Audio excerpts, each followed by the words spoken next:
All right. Hello, everyone. Welcome back to another one of my interviews. This is going to be a big interview today with a special guest that's coming on later on. But who's joining me at the moment? She is a professional clown actress. She does clown performances. She was on WWF from 1998 to 1999 for with some segments and promos such as with Mick Foley, Stone Cold Steve Austin, Vince McMahon, and much, much more. She is also known for being in like a couple WWF movies, such as the one that I have back there. She's also going to be having a new ebook coming out called Clowning with WWF coming out very, very soon, which we will be talking about. She is no other than Yurple the Clown, also known as Robin Slayton. So we'll get her on in here, and then we will start on with the interview. Hello.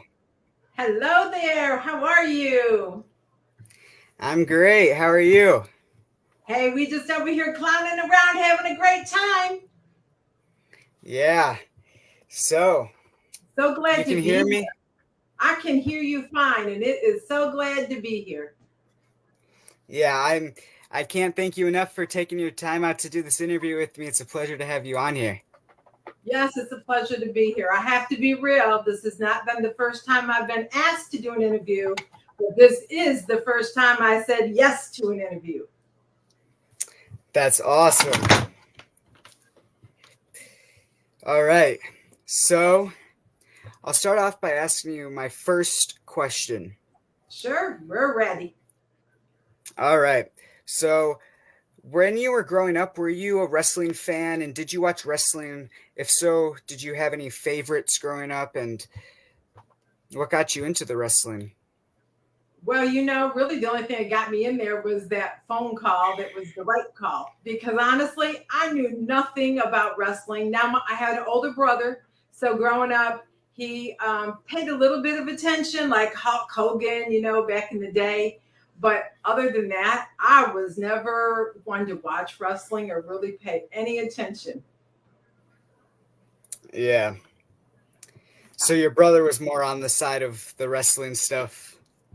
Yes, he was. I think, all boys have that dream. They go grow up and be like, Yeah. Hulk Hogan. Yeah. What age were you when you officially gone into the wrestling business and got that call to actually become uh, a pro wrestler in the business? So I was 26 when I first wrestled. Well, performed, I should say, with wrestlers. Yeah. Yeah. What was just like the atmosphere and the experience like for you to be in the WWE ring, the biggest wrestling company of them all, with the biggest names of them all during that time? Okay, so should we start from the beginning? Because when I got that first phone call, this is what I told them. They said, hey, we're looking for a clown. They were in Lansing, Michigan. And they said, Yurple, we're looking for a clown. We came across your phone number in the phone book. Would you be available to come do a show with us tonight? And I said, seriously, I need to call my husband. I want to get his opinion on this. I literally knew nothing about wrestling. So at the time, my husband was working in the prison system. And so I called him, he was working in the prison, and I called him and I said, hey, JoJo, I got this opportunity to perform and go out there with the World Wrestling Federation tonight. What do you think? And of course, he's like, oh my gosh. And he's asking some of the inmates, my wife has this opportunity. Should she do it? And they're all saying, yes, yes, yes. And I was like, okay, but I have one question. What will our pastor say? And my husband said, well, this is what I know. He's going to understand because this part is about our business. And this is going to be a good thing for Yurple. And my husband's clown name was JoJo Because I'm going to be real. I even told WWF when they called me, who you all really need for this is my husband, JoJo.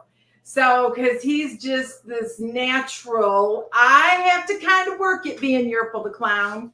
I'm really more of a business person, and my husband is the natural clown. So that's why doing a clown business worked very well for us, because I did the work at working and he did the fun part, and it just made a great match for us. So that was the very beginning. And so when I told WWF, hey, let me call my husband, I'm going to get back with you, they said, do you know who we are? And I said, I'm learning. I said, but I really just want to talk to my husband before I say yes. So they gave me their phone number, and I was able to call my husband, get his advice, and called them back and said, yes, I'm on. But can you believe, out of all days, my vehicle was in the shop. So I was like, okay, my husband's at work, my vehicle's at the shop, and how am I going to get there? And thank God I had a good neighbor, and I walked over and said, I'm about to get in the clown costume, and I need a ride down to the Michigan Breslin Center at MSU. And so that was my very first experience. Wow. That's awesome. Yep, it was all eye-opening. Yes. So it was just random. Yep, just out of the blue. So, yeah. So do you watch any of the business today of wrestling? If so, who do you like watching nowadays? Honestly, I really don't keep up with any of the new current wrestlers. You know, I'm always going to be a Rock fan, a Mankind fan. So if there's something going on and their name's mentioned anywhere, whether it's a movie, whether it's, something that Mick's got going on, some podcasts himself or book signings or whatever, I'm just in tune, right? I know what's happening where. So, yeah. Yeah. Who called you to bring you into the WWF? Was it Vince McMahon or who originally called you? No, his name was Rich, and he was the guy who always, so whenever they go from city to city, they always need a few extras. And so Rich was the guy. He was the one in charge of all of the fireworks that go off and all of that stuff. So he was a fun guy, always had a great attitude, obviously a dream job, on the road a lot, right? Like all the wrestlers. So yeah, and he was the one that gave me the first phone call and the one that greeted me when I got there, and that's how we started. Yeah. What was it like being around Vince McMahon during your time there? Okay, so now mind you, the first time I go, I know nothing about wrestling. And you really don't even know what you're doing, right? So like when you say, yes, I'll go ahead and show up. So you get there, and so, you're in the back where all the wrestlers are, where all the stuff is happening, and they're figuring out. And I'm there I think I got there about 3:00 in the afternoon, and the show was like at 7. And so when I got there, I said, so what am I doing? And they're like, well, you're going to go see Vince McMahon at the hospital. And I said, okay, how am I going to get to the hospital, and what's wrong with Vince? And they said, well, nothing's wrong with Vince. He's right over there, and he's going to drive you to the hospital. And I said, well, wait a minute. I don't understand this. I'm going to ride with a sick guy to the hospital? Because seriously, I knew nothing about what was going on. And I said, so I'm going to ride with a sick guy to the hospital, and then I'm going to have to do something, like a scene with him there. And they were like, well, kind of, but he's really not sick. And so then they were trying to give me the background that he had hurt his leg at a previous match with Stone Cold and, all of this. So I was like, okay, so now it's time to roll. So they get us in the car, and Vince is driving, and the producer is sitting up front with him. And I get in the back, and I have Stone Cold on my left, and I have Mankind on my right. And so I'm like, I really, again, I have no idea who these people really are at the moment. And so we come out of the tunnel at MSU and we're swarmed by the paparazzi. And I said, wow, y'all must be pretty special. I usually get this kind of reception when I'm at the circus. I can't believe y'all have this kind of reception. And little did I know who I was really with and what the beginning really was. Yeah, wow. And then that's where it all started for you. That's where it started. So from there, so Vince is driving us down the highway. It's rush hour traffic, and we're in a hurry to get to the hospital to get this shooting. And I kid you not, Vince McMahon made a third lane on a 2-lane highway, and he created his own spot. And I kept thinking, yo, it's not worth us losing our life over. And Vince McMahon, he was just like, no, we go get there on time, Yurple, and it's gonna be okay. And he's like, Yurple, how far is it really? Do you know? Because you're from this area. And I'm like, Vince, we got like a 20-minute ride. And that's before it's rush hour. He's like, oh no, we got this. And they're going over the script in the front as we're going. And, I'm just in the back and asking, so y'all enjoy wrestling? Like, because again, I don't know anything that's really going on. So that's how we started. Yeah. And I think they thought I was really funny from the beginning. And in reality, I was as in awe as everybody else because I was learning it and it was unfolding before my eyes. Yeah. And I'm guessing Mick Foley and then Stone Cold, everyone that you hung around with, like for your segments and promos, helped you learn more about the business, I'm guessing? You know what? We really only focused on whatever our little segment was and what we were doing. But yeah, they gave me the background as to what was really going on, just in the scenes and what's the why behind it. Because again, I really had no idea. So they were educating me. The one thing I can tell you, and every time we ever did a shoot, they were always impressed because they were ready to do retakes, but we never had to do a retake. Everything was one shot and done. And so, yeah, it was fun. It was a lot of fun. Those guys make it fun. They really do. There are some of the best guys. When you get to see all the behind the scenes and everything that goes on, it's amazing what happens. Of course, yeah. And also, what was like your reaction to just being in the hospital at that time and when Stone Cold Steve Austin came out and just started attacking on Vince McMahon? I was just focused on my thing. Like at some point in time, I have to make Vince McMahon laugh or smile, right? All this other stuff, that scene's on them. And I just got to stay focused on mine. And were we all shocked when Mr. Sacco made his appearance? Yes, we were. Mm-hmm. I had no idea. Like that was just, we were in the back and Mick was just like, I need something. Okay, here. And he's like quickly grabbing a magic marker and creating the first Mr. Sacco and brought him to life. So that was pretty amazing to be able to be a part of that. Of course, definitely. Were you ever part of like any drama class or any type of musical theater as a kid to help you to where you are now as like a professional clown actress? No, sir, not at all. How it all began was my husband, who is JoJo the Clown, but this was obviously before we were clowns. We were sitting at a circus and we were with some friends, and my husband was so intrigued with the clowns, and it was one of those little, the little Volkswagen vehicle, and there's like 9, 10. I don't even know how many clowns started coming out of that.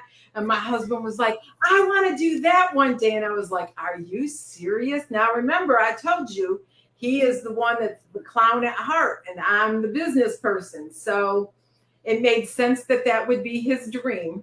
That was not my dream in the beginning. But like I said, I'm the business person. So once I learned that we could make money off it.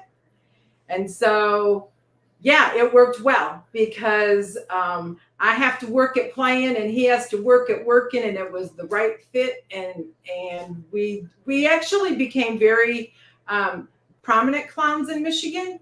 We had an agent that booked us, and we were doing over 450 events a year. So yes, Wow. that would mean on the weekends. Sometimes we would have 5, 6 jobs in one day, right? And so we just would go back to back. Or some jobs they wanted me, some jobs they wanted him, some jobs they wanted both of us. So that's kind of what we did for several years. Several years, we performed a lot. Wow. Yeah. So you guys were big in the Michigan clowning performance Yes. Yep, we scene. were part of all the clown groups there, and had a lot of like. So we did end up going down to Ringling Circus Clown School, and we did some of that. We did a lot of the weekend clown festivals where we could go and learn. So yeah, it was a good time, and we took it on because it was so much fun. It was so much fun. Yeah. Who trained you to be in character as Yurple? Was it your husband, or did you get any training by any other like clown actors? Yeah, there would be three main clowns. So the first one, her name, golly, I can't even remember her clown name right offhand, but her real name was Yvette. But she was the first one that helped us develop our faces and helped us develop our first costumes. And the first event we actually did was a church picnic with her. And at the end of the church picnic, we had people coming up to my husband and I saying, "Can we pay you to come to our kids' birthday parties?" So that's when I really was intrigued and sold and said, oh yeah, this is for me. So that's really how we kind of got into that. But then from there, further clown classes and stuff that we did, particularly in Michigan, was Nifty and Shenanigans, two of the really main clowns in Michigan. They're in Lansing, Michigan, and they're still going today. Yeah. What do you consider to be like a weakness and then a strength of yours in clown acting? My weakness would be, this is one thing that often happens. So as my husband and I, when we perform, so we do stage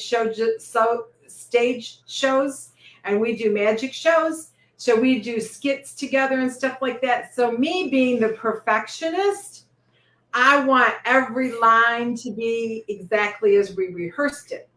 But because I clown with JoJo the Clown, oh no, he'll never do it as we've rehearsed it because he always wants to add some little fun. And so he'll just ad lib or throw in different lines. So here I am waiting for that perfect line, that I'm supposed to know for my next scene or what I'm supposed to do, and never fails. The line doesn't happen and I just have to pick up and get in. So, it's made me be more flexible than what I ever was in the beginning of clowning. So yeah, that would probably be my weakness. Strength, I think it's just bringing a smile to people's lives, right, to their faces. In the scheme of life, there are not enough magical moments that we have. We get too busy just with life and take life too seriously. So I think just realizing what a clown really does do for people, and I'm gonna be real, even what it does for me when I put on this, it is amazing. Like I was telling my daughter earlier today, I didn't wake up this morning feeling 100%. And I said, but you know what? I'm going to tell you already, as soon as I go and I get into Yurple, it's going to all be gone and it will be fine because it truly is it's a different person. It's a different persona. Yeah. Yeah, because when you're like in character, you gotta put on like a whole different person of yourself. So yeah, it's Yeah, something you do. different. I think it's just natural. This makes you smile as soon as you see it. I love hearts. I love a lot of glitter because I want to spread love to the world. And so it's just, it does it to me, even internally, right? So I feel 100% better once I'm like this. Yeah. Is there any inspiration off of your like looks as Yurple? Any inspirations? Is that what you said? Yeah. Well, I've thought about having some Yurple the Clown bobbleheads out there for sale. I'm not sure if anybody would be interested in that. But and I really have some prototypes of some Yurple the Clown dolls that I've had made over the years, and so you never know what might be coming out. Yurple's a person of magical moments. Who knows? Yeah. That'd be great. During your time with the WWF, was it hard traveling from show to show, and what was the worst or best thing about traveling from show to show? Well, so really, I was as needed. So typically, I would get a call maybe a couple weeks ahead of time asking if I had some dates available and if they lined up with what they had. And so the one thing I always said is yes, and they would have to fly my husband with me. I just never would go. I'm one that I don't believe in you set up a situation that could ever be a situation, right? So if my husband's with me, we all good. I know I'm safe, I'm protected, all of that. And that's how we rolled. So every time I did a show, my husband was always with me, always backstage with me, all of that. So he's my number one fan. Yeah. Who was the first time that what was the first time that you went into the WWF, and what was like your whole reaction to seeing the whole backstage, all the wrestlers, and just what was it like for you? Well, so the first time was obviously eye-opening, and it was the one where I was with Vince McMahon at the hospital. So, the first time to be like really with him and him being the one that's driving you, that was just, yeah, that was enough in itself. You know what I mean? Just excitement and seeing all of that. And in the background, just how all the wrestlers are really, they're like you and me, right? Just small talk conversation, what's going on with life. Just nice people. And, not a lot of conversation necessarily about things going on with wrestling unless they were prepping for a scene, right? So sometimes you would see just a little bit of things going on in the back. Not a lot. I'm going to be real. A lot of that stuff is just here and now. And so, but yeah, it's just always fun, a great environment to be back there. Yeah, and not a lot of people get to say that they hung out with Vince McMahon as much as you did, and you got to like sit in a vehicle with him. So yeah. That's true. That's true. And we have a SmackDown trading card from that one too, with Vince McMahon in the hospital bed and Mankind and myself. Oh, really? Yeah, actually, I do have one right up at the top, and it is autographed by Vince and by Mick. Nice. That's Yeah. an awesome So this is piece my that little you have. memorabilia. This is my little memorabilia piece that I put together for me. That's nice. When did you make that, and when did you decide that you wanted to make that? I made it because I was asked to do a cameo for Mick Foley one year, and so in doing that, I went ahead and created this because I needed to have some kind of backdrop. Plus, I kept thinking I have all of this stuff, and it just kind of was in a special spot on the shelf, and I thought that doesn't even make sense. So I went ahead and put this together, and it's been displayed in my house ever since. Nice. Yep. Do you still have some of like the original gear attire of yours from the WWF? I have it all. I have it all. As a matter of fact, I got the original shoes on today. See if I can get one up here. Mick Foley Yeah. actually used to buy these so he could have them in his memorabilia pile. And I said, oh, no. Those are not for sale. Those are Yurples for life. Yeah. Because that's like a one of a kind outfit. I mean, so. Yeah, I had a couple different outfits that I wore with them, and I have those. I'm gonna be real. Yurple the Clown has a whole closet full. Lots of options. Lots of options. Yep. So what outcome did you expect to see from the crowd for your first WWF appearance? I really had no expectations because I was just learning the whole industry field, what was real, what was maybe not so real, all of that. So I had zero expectations the first time. Yeah. And then, I ended up being, one of the most famous videos ever, the one with This Is Your Life for The Rock. So that one, well, that was a whole different situation. That one was one where I was in Greensboro, North Carolina. And so when I went there, they said, when you get done performing, you can go sit in the crowd. And I said, okay, but I'm this. I'm like, I don't know if I should do that. Oh, yeah, it'll be fine. You can go and do that. I said, okay. So we get done, or I get done, and then I'm with my husband. And I say, so where should I go sit at? And they were like, well, oh, right over here, some seats. And when we first just start stepping out and we seen the reaction to the people, they pulled me back right away and said, nope, that's not safe. You can't go out there, not like that. So I said, okay, well, so we sat in the back with all the wrestlers because I didn't have any other clothes with me because it's kind of a process to take this off and all of that. So I just didn't have all of that stuff with me. Yeah.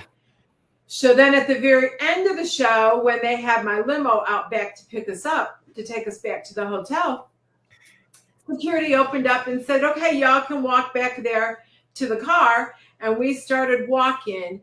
And there was this whole, I don't even know how many hundreds of people that were leaving the stadium, and they seen me and they started coming towards me. And security came running out and they had to shut the gate so they couldn't get to me. And I kept saying to my husband, man, I think I was about to lose Yurple's wig with that one because I think they was coming to just touch me, whatever they could get. And it was like, oh my gosh. So that was a little bit eye-opening, right? Like that was the first time I felt like I needed that security guy to be there to help. Yeah. Yeah, the wrestling fans got attracted to your character right away, seems like. Yeah, it was fun. It was a great time. That's for sure. That's for sure. Yeah. And during your rock segment, what was it like?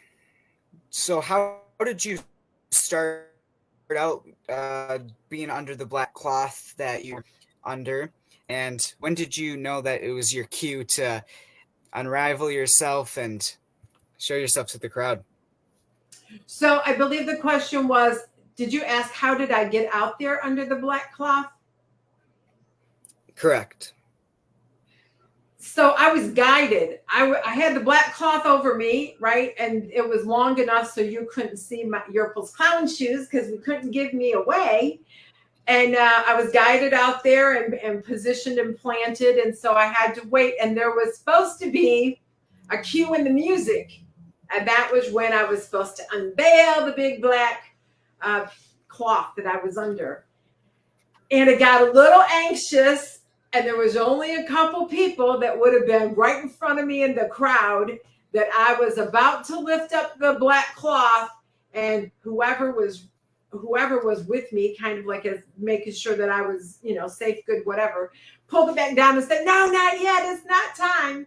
So then I made sure I got it right when I really did do the big unveil of it was me and I was the birthday prize.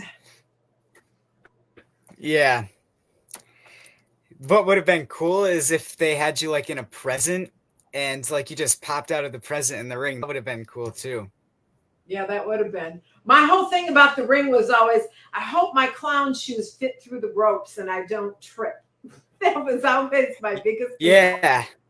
Being a clown, then you got to think about things a little bit different. Or definitely like your hat on your wig hitting the ropes and like snatching your Oh wig yeah, off. because we got to be pretty. Yeah. If you could have wrestled yourself, if you could have wrestled, who would you have liked to wrestle during that time there? Well, going back to like what I said, that was back in the day though, China, because I remember meeting China in the back, right? So like China was always good. I was always just intrigued with the women wrestlers, right? Just that number one, that they was in such good shape that they could actually do that, right? Like that was Yurple the Clown wasn't Yeah. in shape like that, right? He was in a different shape. So but it was fun, just being there, seeing that. I don't know. I mean, obviously, I wouldn't change a thing I did, right? If you have the opportunity to be in the ring with The Rock and with Mankind and, do some segments with Stone Cold and Vince McMahon, of course, I wouldn't change a thing. It worked out perfectly. Of course, yeah. Who are some wrestlers that you got along with the most backstage, other than from like the ones that you had segments with? Did you talk with anybody? Mr. Ass was always one of my favorites too, and he was back there quite a bit. Um, And I do remember one other thing that happened in the back after the Rock segment. You know how he kind of yelled at Yurple in the ring a little bit. And then when we got back, he came Yeah. back and he gave me a hug and he said, Yurple, now that was just part of the show. Like I really wouldn't yell at the clown. And I said, I know, it's all right. I understand. It's all part of the job. So that was always a cool moment to keep. Yeah, definitely. Yeah, Rock is such a nice guy in real life. Right. Like he recently came back and was a big heel, and his thing with that he did with the Bloodline and Roman Reigns and his feud that he did with them, it was such great. I don't know if you've seen that. No, I didn't. I didn't see that one. Yeah. No. Recently, he had like a feud with his cousin Roman Reigns. Oh, wow. Yeah, I'm sure it was good. No doubt about it. Yeah. Who is someone that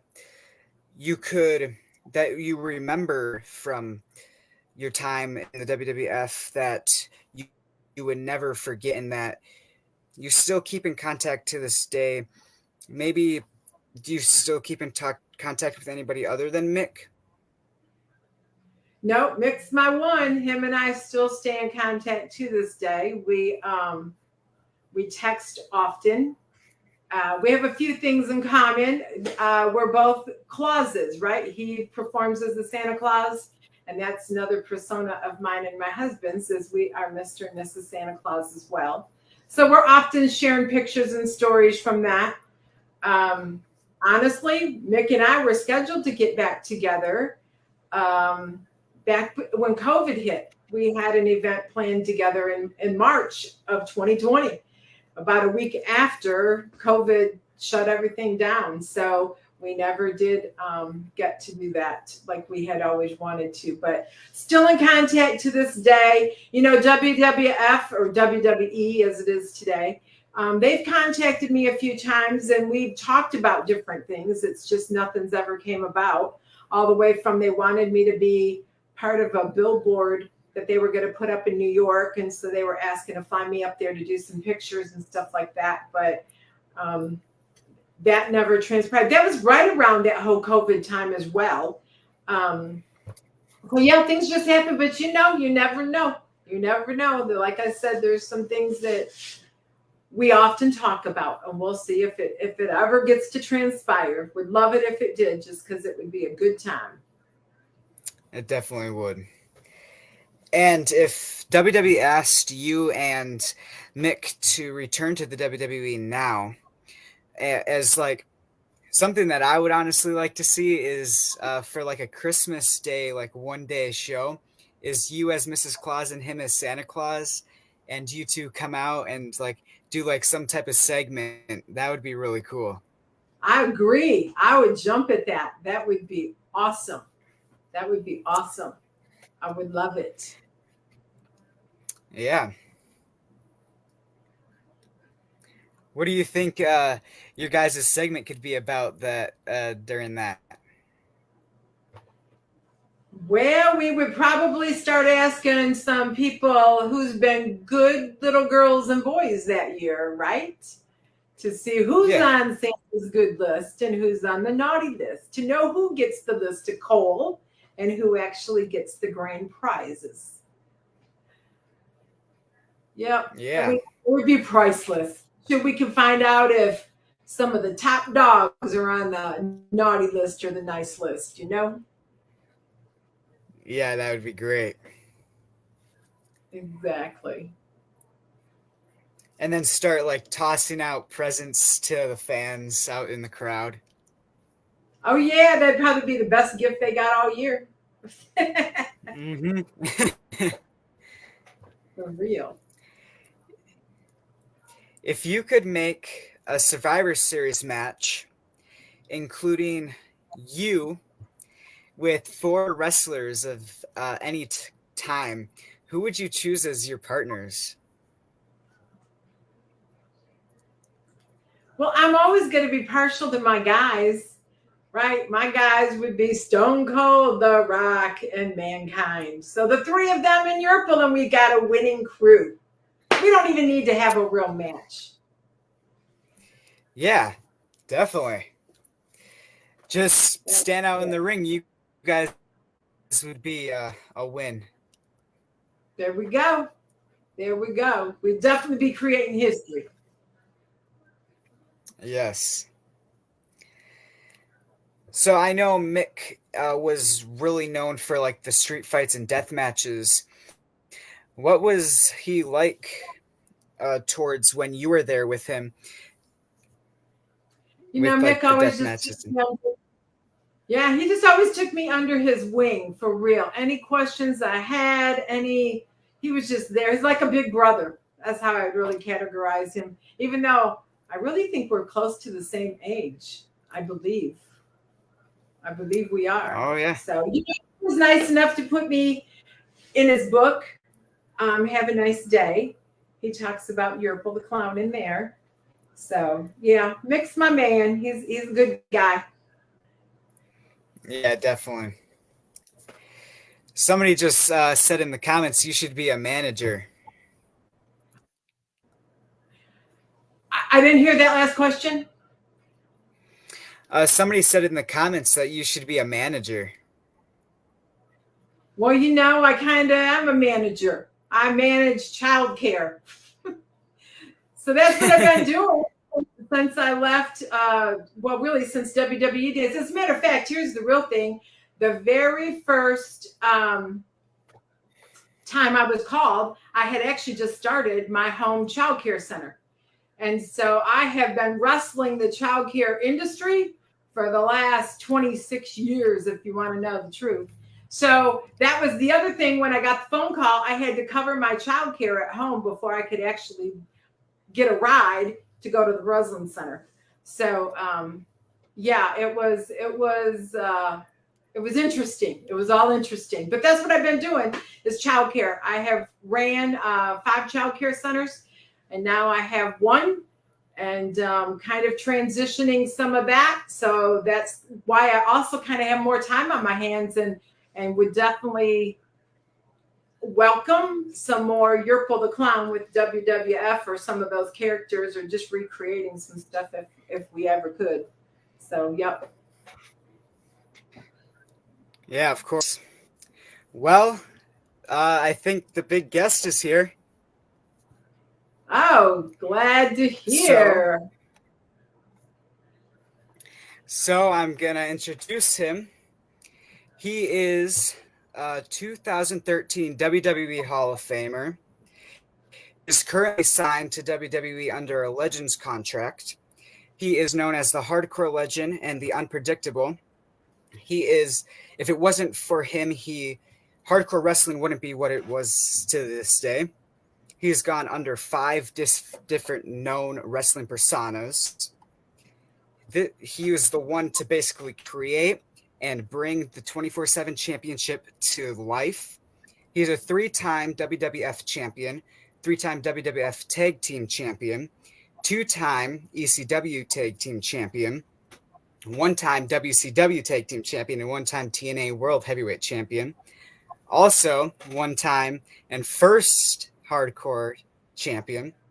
He had a memorable, one of the greatest Hell in a Cell matches with The Taker. He retired from pro wrestling in 2013, and he tag teamed with no other than The Rock as the Rock and Sock Connection. He has been under many different factions. He is no other than Mick Foley, also known as Mankind, Cactus Jack, and Dude Love. Yes, he's my champion too.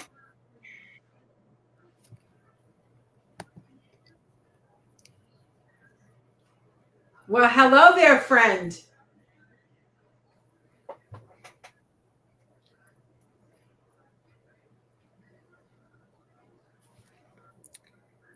Oh. Technical difficulties. Yeah. Not uncommon.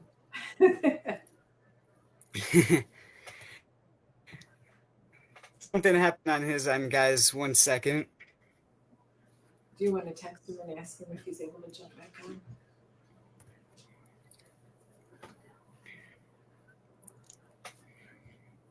I'm shooting a quick message right now. All right, yeah.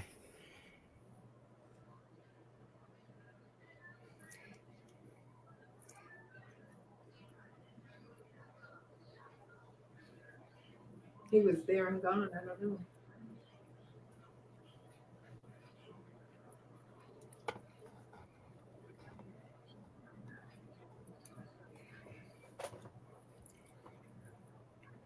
Yeah, it says on the bottom that he's like still connected, but it doesn't show his camera. It says device is not connected, so. Did we send him a message? Just ask him if you can get back on. I did. Okay.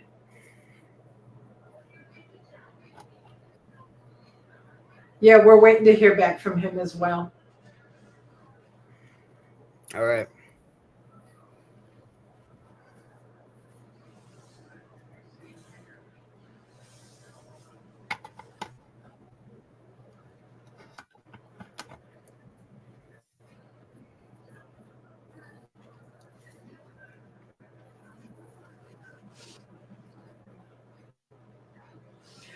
So, it's also pretty impressive when you're at WWF events or WWE and you're backstage and they have dressing rooms for you with your name on them. So I always made sure I have some good pictures of that as well, because that's the first time like seeing Yurple's names in lights, like here we are. We have our dressing room. So that was always cool to have that too. Have a limo service. That was nice. Definitely. Some of yeah. Some of the and then at the end. Go ahead. Go ahead. Yeah, you can go. No, I was just gonna say, and it always shocked me at the end where they would pay you at the end in cash, and I was like, really? That was kind of a surprise. Most jobs you don't get cash. Yeah, so you got like your own dressing room for yourself.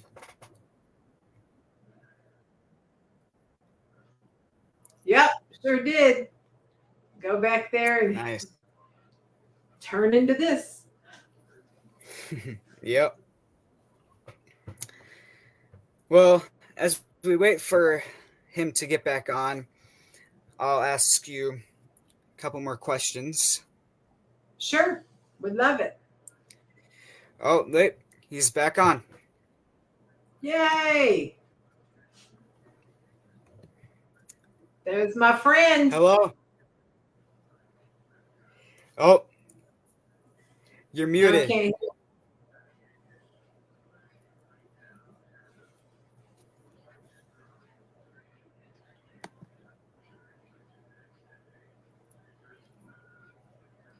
You're still muted.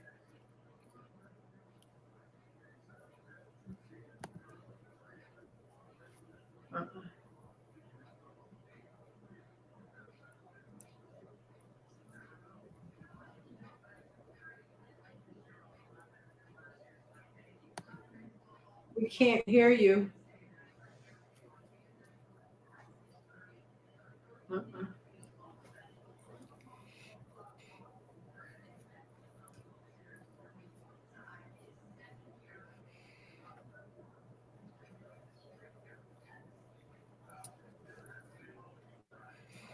He may have to connect his microphone to his website.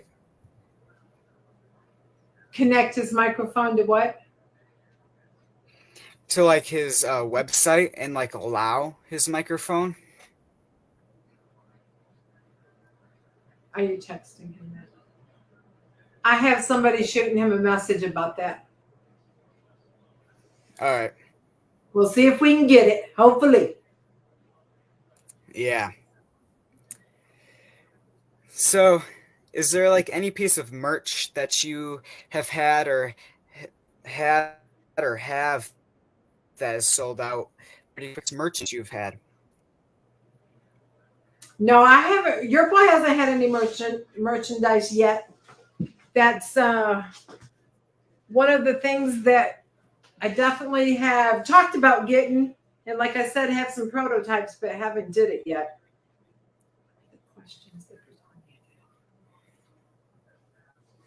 Yeah.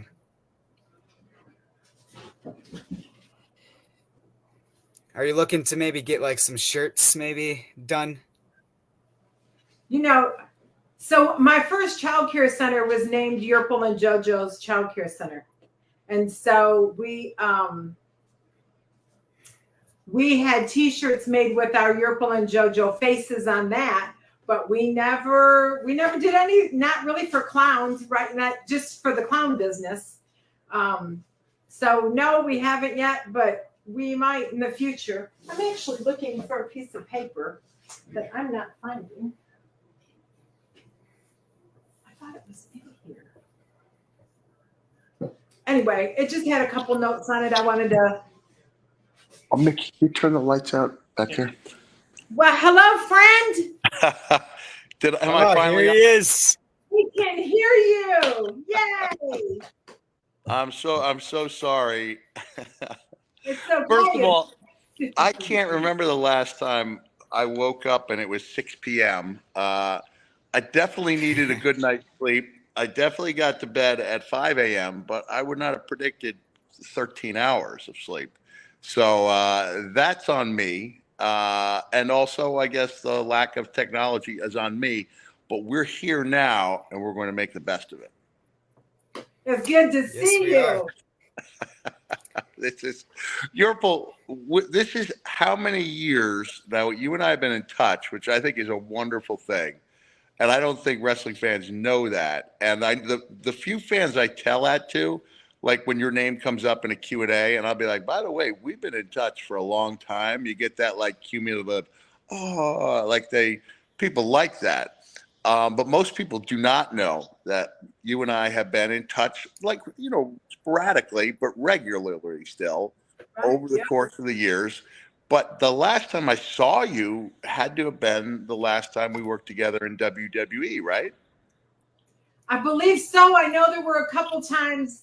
Well, in this I didn't share with you yet, Blake. Once you perform with them, you kind of know what you need to do to get in backstage. So there has been a couple times I've been in the same city and I did show up, And I came back and like Mick and I actually talked a couple times about doing a thing or two. I think it was around when you put your book out. Having Yeah. a, and so that might have been after when we actually were together in the ring or together on the show. But yeah, so there were a couple times of that, but we haven't made it together side by side yet, but we will.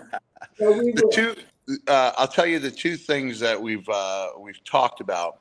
The one that almost happened and would have happened except for the pandemic was Yurple was going to join me for my Q&A in Missouri, in one of the Missouri towns. And also when WrestleMania was in Dallas, I think this was back when you were in Arkansas, Yurple. I was, and I think it would have happened if I hadn't presented the idea so close to go time, is that I want to do a special photo op. Now, Mr. McMahon's, he's in a little, he's involved in something, that none of us wish for him or wish for anyone involved. But this was prior to that. A photo op is great, right? Like the idea of getting your picture with your favorite star, one of your favorite stars, is great. But I always thought like a recreation shot. And WWE definitely has the means and the people to do it, to make a regular room look like a hospital room inside their Access Fan Fest. And I wanted to do photo ops where it would be me as Mankind, Yurple, and then instead of just like being between us and taking a photo, the the recipient would be lying on the bed, the gurney, as if they were playing Mr. McMahon in that scenario, and we would recreate one of those the famous photo that's actually on cards, and it's it's a pretty iconic shot of the two of us with Mr. McMahon clearly wishing we were not there. And I pitched it and I said, it doesn't have to be a big deal to everyone. It just has to be a big deal to like 50 people who get it and think, I'd rather have that photo than anything else. And the word I got back was, it's great. We don't have the time to do it. So Yurple, I still call you Yurple. It's like wrestling, I think maybe we'll do it at WrestleCon one of these days. I will reach out to WWE for next Mania, because I am planning on being there in Las Vegas, and see if that's something we could do, because it's such a great idea. And I don't know if you could tell when I wrestled, like I did try to go above and beyond to create memorable moments. And it's like, that's the same thing I want to do, whether it's a cameo video I do or whether it's a photo op. I want that to be a photo op people really like, where they go, that person wanted to be in the photo and I remember it and I had fun. And I can't think of any better way than to recreate that moment. I still, just a photo with the two of us with someone in between us would be killer. But I just have this idea in my head of the special photo op where the recipient is in that bed while you blow. I think you had like the tin whistle or one of the things. And have you ever heard the story about why when I tell the story, and I think I told it in '99, of why Mr. Sacco even came out that day? Would you like me to share it? Yes, because I don't think I've even heard it. Well, listen, I remember the night before, Vince Russo is much maligned in some wrestling circles, but he had great ideas, and it was his idea to go visit Mr. McMahon. And he's like, bro, Vince Russo and I grew up 10 minutes from each other, or 10 minutes, 10 miles, one or the other.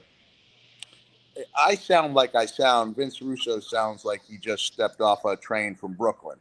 Uh, and that's just that's the family, the way they grew up. So he's like, bro, you're gonna visit Mr. McMahon, and I got a birthday party clown for you. And I said, is she gonna have the shoes? And he goes, bro, she's gonna have the shoes. So you and I got to know each other for all of what, 10 minutes before we go Yep. out there to make wrestling history. Mhm. And so I have said, and I believe I've written, it doesn't matter how humble you appear, no one gets into professional wrestling to have the show stolen from them, especially by a visitor. And I was like, Yurple was a veteran, and she had the shoes, and she had the props, and you were stealing the show. And I was like, what am I going to do to try to make myself a presence in my own skin? And then I remember I've got a sock. And it was only because of that, only because you were so good and you were forcing my game like a great basketball player, a football player, or or an actor on stage.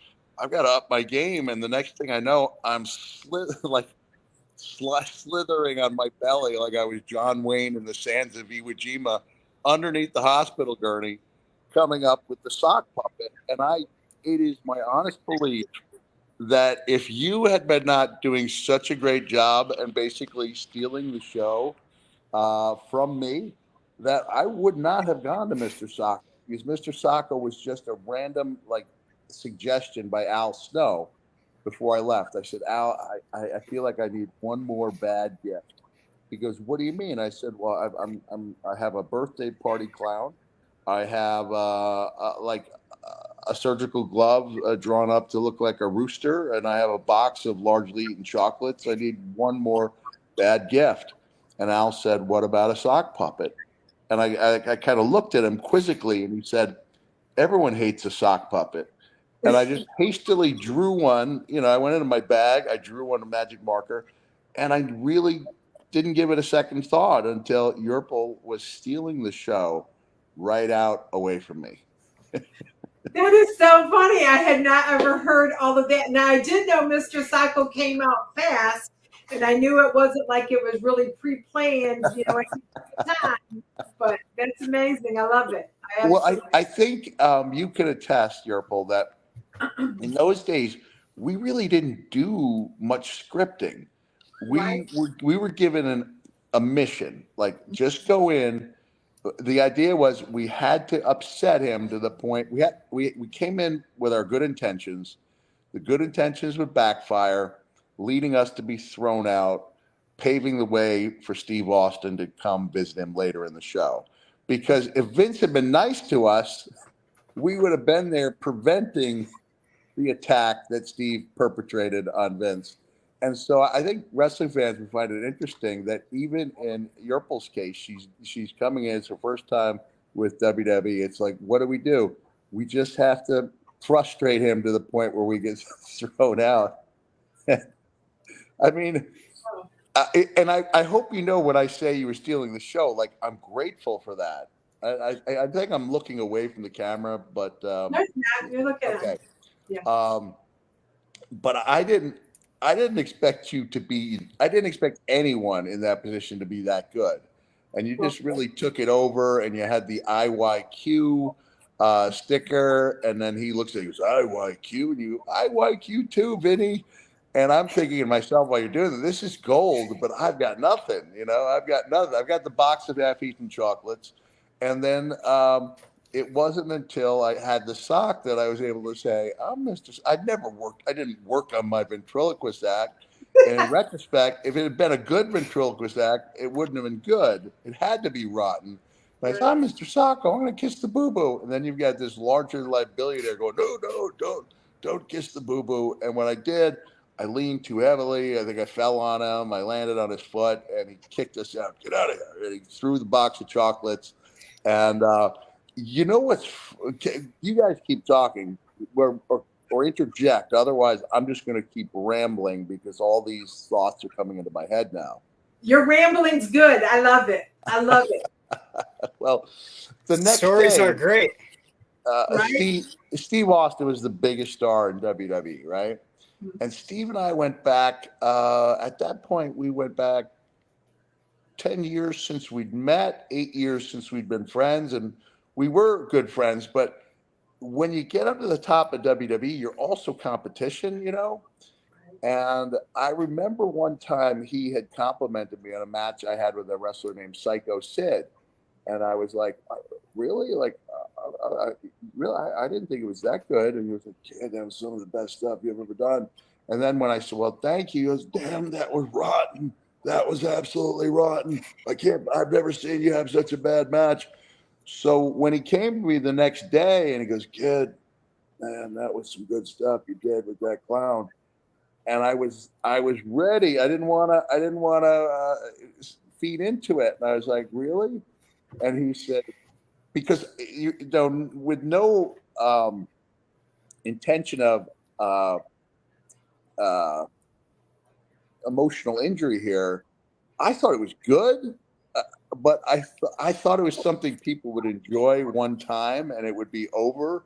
Mhm. And Steve was like, he kept pressing, and I finally said, "Really?" And I'm guarded because I don't want him to zing me again. He goes, "Kid, I'm telling you, that was some of the funniest damn stuff I've ever seen in my life." And then about within 10 minutes, Vince Russo comes running up to me. He goes, "Bro, you got the sock?" And I was like, "I guess so. Why?" He goes, "Put it on." Put it on. They're chanting for him out there. They've got signs out there. And it was just one of those things. It really took on a life of its own, and none of it would have happened without Yurple. So much so that when she made her return, it was for "This Is Your Life" with The Rock, and that turned out to be the single largest head-to-head wrestling rating there's ever been, and will likely never be touched. I love it. I love it. It was great. It was all great. Such wonderful memories. Wonderful. And should we talk about the other bond that Yurple and I share? I actually kind of threw it out That'd be there a little great. bit already. Well, you can see there's a Christmas tree in May. It's not coming down. I'm a year-round Christmas guy, and sorry. Oh man, am I still up? Sorry. Um, I think we were talking, and Yurple said that she was a Mrs. Claus, and you're still with JoJo, right? Yep. Yep. She said that she and JoJo had gone to training in was it Michigan? Yep. That's where we started. So Michigan has, there's about three really good Santa training schools, and Michigan is one of them. Uh-huh. And they do an amazing job. And I said, and she told me, and she showed me pictures, and I was like, I'm a Santa. And I'd gone to a different school, but I knew all about the Michigan school, and that they, and I knew people had been to the Michigan school and raved about it, and we exchanged Santa photos, and so we are like brothers and sisters in red, as we call them, Yeah. which I think is really cool. Well, as a matter of fact, Mick, I was saying something to Blake about us both being Clauses earlier, and Blake says, I think WWE should have Santa Mick and Mrs. Claus Yurple in an event together. What you think, Mick? Wow. Well, you know what? I am going to run it up the flagpole, and when I run it up the flagpole, I'll send a text message to Hunter, which is pretty much going to the AAA, just going to the top of the tent pole. I think that would be so cool, I think especially. it's amazing. I love it. I will look and see where they are. A few months before Christmas, where those TVs will be. Yeah.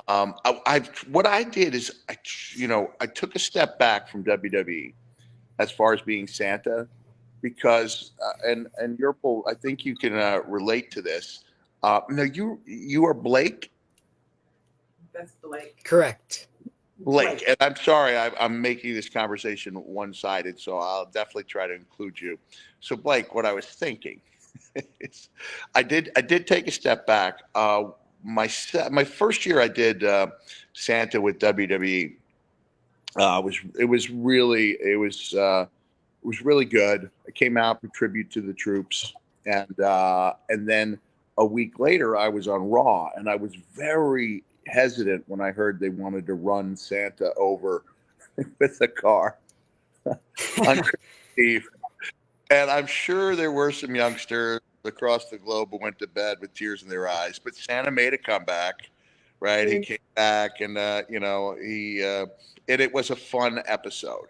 But the next year I came on, they didn't even put me on Raw. They put me on their B show, and they brought me out as Foley Claus. And I was like, man, I work like it's one of those things where if people know, they know, and the announcers can like with a wink and a nod say he looks familiar, but you don't go telling you don't when you work hard to. I probably for people outside the Santa world, they're like these two sound like they're crazy, right? Because we feel like we're dressed right. Am I right? Like it's like we don't feel like we're dressing up. We feel like we're portraying, and when you're really doing it well and it's going well, you do feel like you're channeling that spirit, something better than you, whether it's the original Saint Nicholas, whether it's a Santa who inspired and entertained and touched thousands of people before you. You don't want to just tell the people this is who he is. So it's not like you send that'd be like sending a wrestler going out there and saying, and Mark Calloway is the Undertaker. Now he is Mark Calloway. But back then, when there was all that mystique, you don't want to do anything to take away from it. And when I got back, I was like, why did you guys tell people who you are? They said they wanted people to cheer. We want to make sure people cheered you. And I said, because being the most beloved historic, like legendary figure in the world is not enough. And so I took a step back.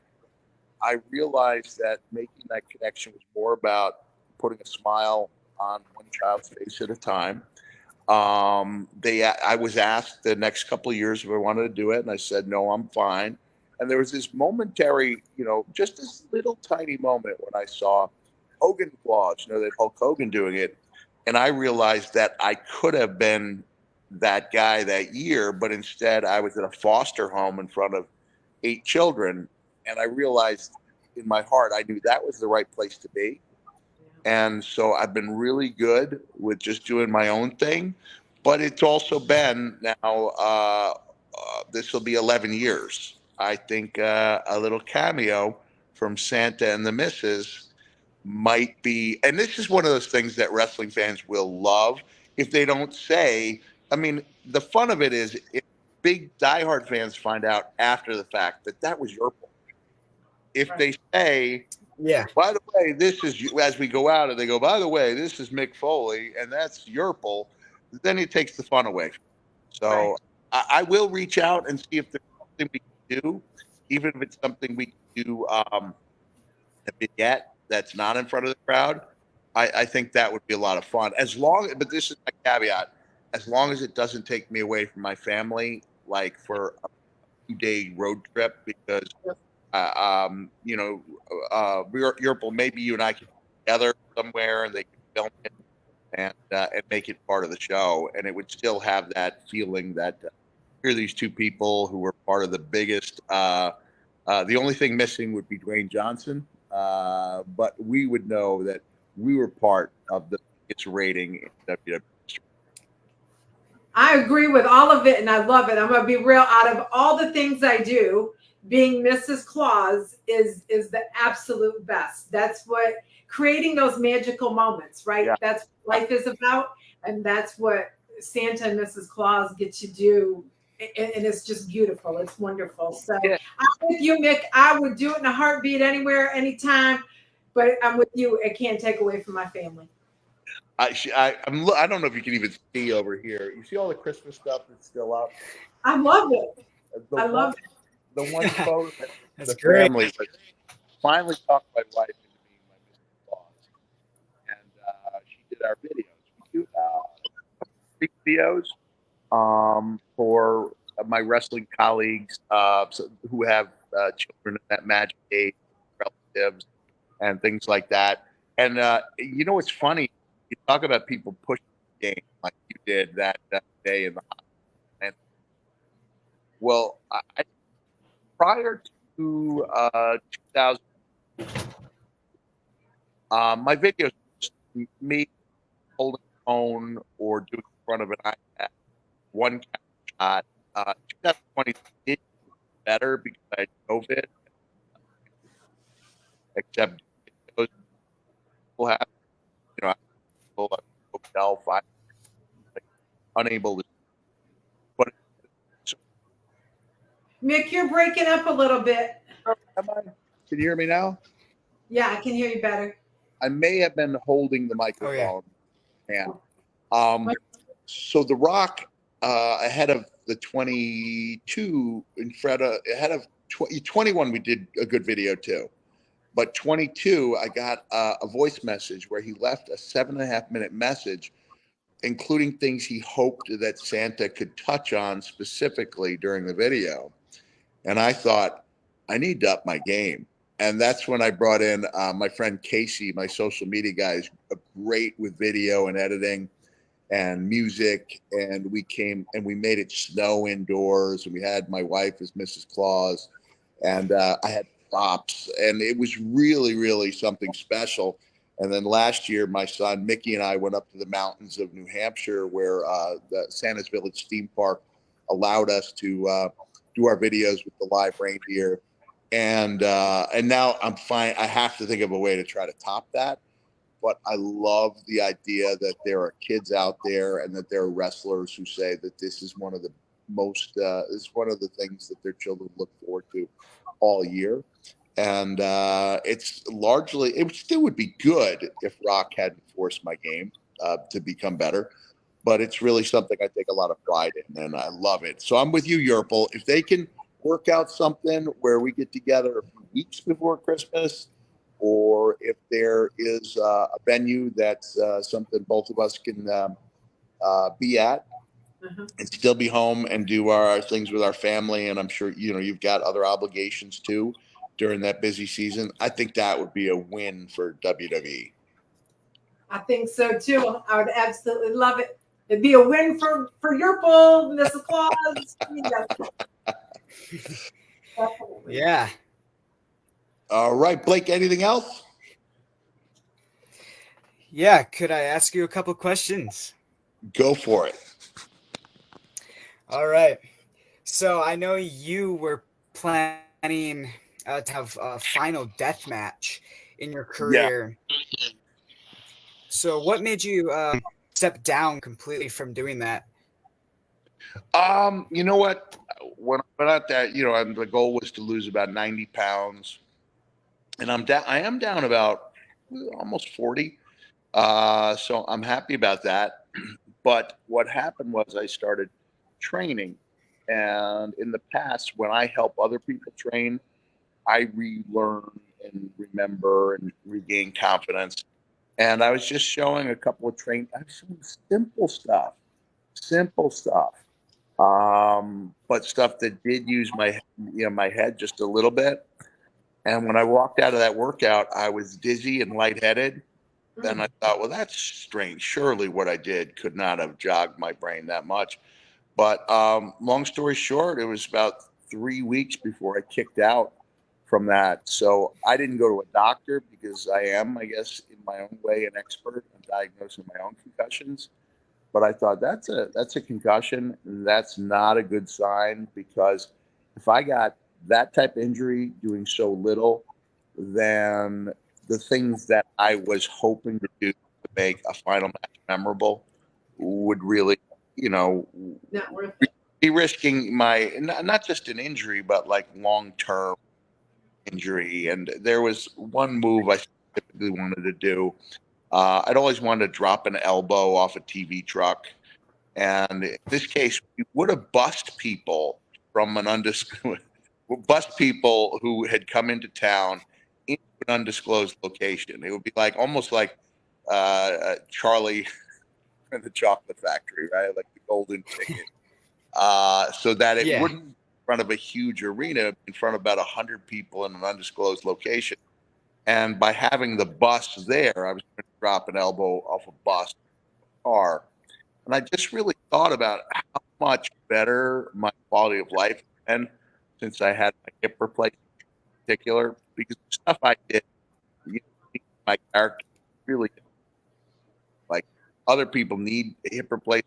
Mine almost someplace, and they're broken track bone, and it had made life really difficult walking around. So that the hip. You're breaking up again. Oh no! Can you hear me now? Yeah. There we go. I have to find I have to find a stand because then when my fingers start getting a little numb, I slip my pinky under the microphone. The last match would not have been the last match unless I could drop that elbow off the bus, and I just thought there's a good chance that I'm going to mess up this quality of life.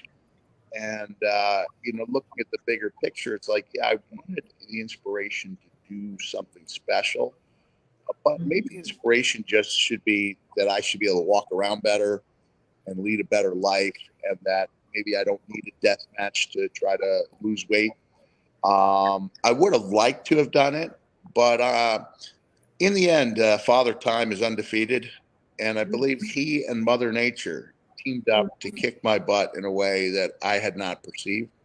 And so I just thought, and all my children were, they were really glad that I decided not to do it. And there's enough stuff out there of me to enjoy, including this podcast. And so I decided that I'd be good. I'd be much better off not doing that.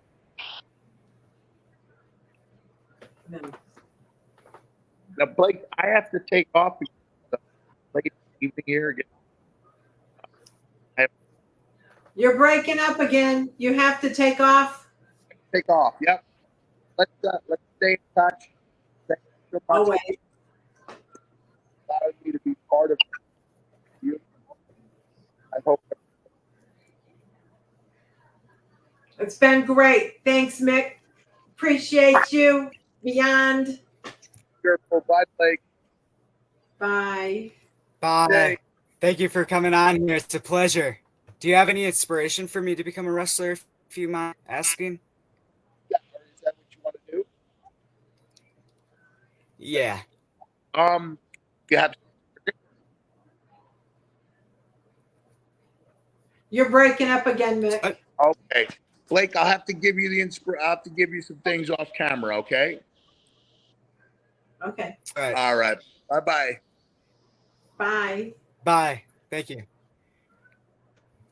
Wow, that was great. I'm so glad he made it. So glad he made it. That was awesome.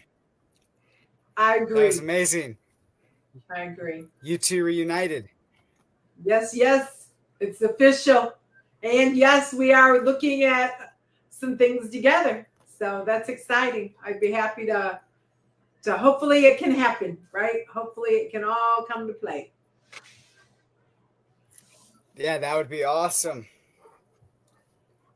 Definitely. Yeah, you talked about possibly at WrestleMania for some stuff to happen with you two, and even during Christmas. So. Yep. Yeah, you haven't seen the end of Mick and Yurple by any means. Yeah. That's cool. Yeah. Do we have more questions? Yeah. So I know you recently came out with an ebook called Clowning with WWF. When did you start making a book, and when did you decide? Yeah, it's not out yet. It will be coming out probably in the next, I would say, 6 weeks. My goal is around by the 4th of July or right around that time frame. And I decided it earlier this year. It was just kind of, I'm kind of transitioning just my life. I've owned, like I said, 5 child care centers and still advocating for the child care world. There still needs to be a lot of change in that industry to set families up for success, which is always going to be part of my heart. But kind of shifting what I'm doing. And I got a daughter who's going to be graduating. Actually, let me tell you, my daughter's clown name was Pinkie Pie back in the day. So it was a real family thing. My husband was JoJo, and my daughter was Pinkie Pie. she's about to graduate from college in another 2 years. So I'm kind of transitioning because I doubt she's ever going to live in Arkansas again. So she's our only one. So she's my pride and joy. And I want to be able to have the flexibility to be wherever I want to be, wherever she's at or nearby, or opportunities to go there. So with all of that, I'm preparing to sell our child care center here in the next couple years. And that will just give me more freedom. So as I've thought about more freedom, I thought, well, what are the things that have always brought me joy and have been magical moments for me? Like I said, we did a lot of clowning just in past and private parties and different things. But really, when it comes to fun things, it's been doing big things like WWE or doing things like the circus. So my husband and I have just kind of talked a little bit about how we want to put that back out there. My husband and I are both minority Santa and Mrs. Clauses. So that's another thing that's really big on our bucket list, that we really start promoting that as the minority clauses and get that out there. So just exciting things. So that's where the ebook kind of came from, was that would be a good way to segue into some of the future things we want to be doing and tell our past story of WWE and what that's really meant to me and how that all transpired. Tell a lot of the behind the scenes little stories that most people would never know or see. So some of these stories will be saved for that ebook. So just really encouraging people to look for it. I have some media people now doing some great things for me. And so it won't be long. And Yurple will have a fan page that will be attached to my Facebook page, because that has not been something out there. So we're kind of gearing up to see what the future is going to bring. That's awesome.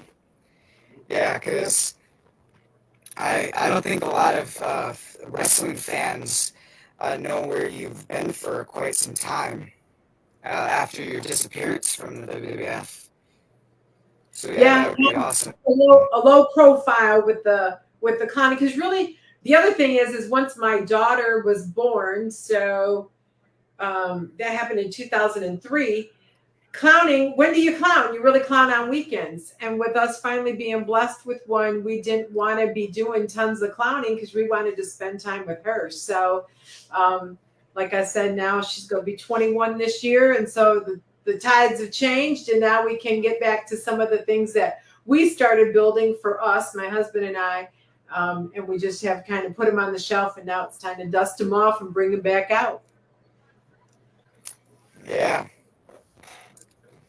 We still did some, obviously we did some clausing all the time, right? We've never stopped being Mr. and Mrs. Santa Claus, really. But the clowning, we've did a few little things, but really it's been more organization stuff, like just things where they've needed some volunteer clowns for different kid things. So we've did some of that, definitely not at the level we were doing clowning before. Life just gets busy. And when you own 5 child care centers, you're real busy. Yeah, of course. Yeah. Yeah, because you have a life outside of like your clowning stuff. So yeah. Yep. Do you feel like Yurple the Clown could have done more in the WWF? Well, I think there always can be more, right? Like, bring it on. I'm ready. Let's do it. Like I said, as things are shifting and now I have more time, more flexibility, like I would love to pick up some of that stuff. But yeah, like you heard Mick say, I was well liked and received by the fans. And so when you got fans out there, they want to see you. I think that was part of the proof when I was leaving the one event and they was all running towards me, right? So yeah, definitely. It's one of the things that I've always said. I've never utilized my time with WWF to the utmost that I really could. And so I'm thankful for this opportunity to be here with you, but also just as I'm starting to build some things and thinking back in that direction. I don't believe this will be the only podcast that we get to do together. That'd be awesome, yeah.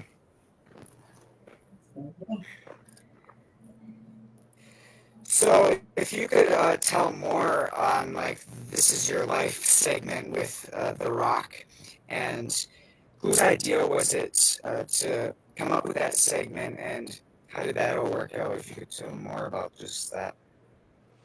I really don't know who came up with the segment. I don't know if it was Mick himself or what, but kind of like Mick said, when you're a clown, you got a lot of little tools in your pocket, right? So my little stickers that I have, and I remember them saying, "The Rock ain't gonna let you put that sticker on him." Oh yeah, he is. Watch, and I got it on him.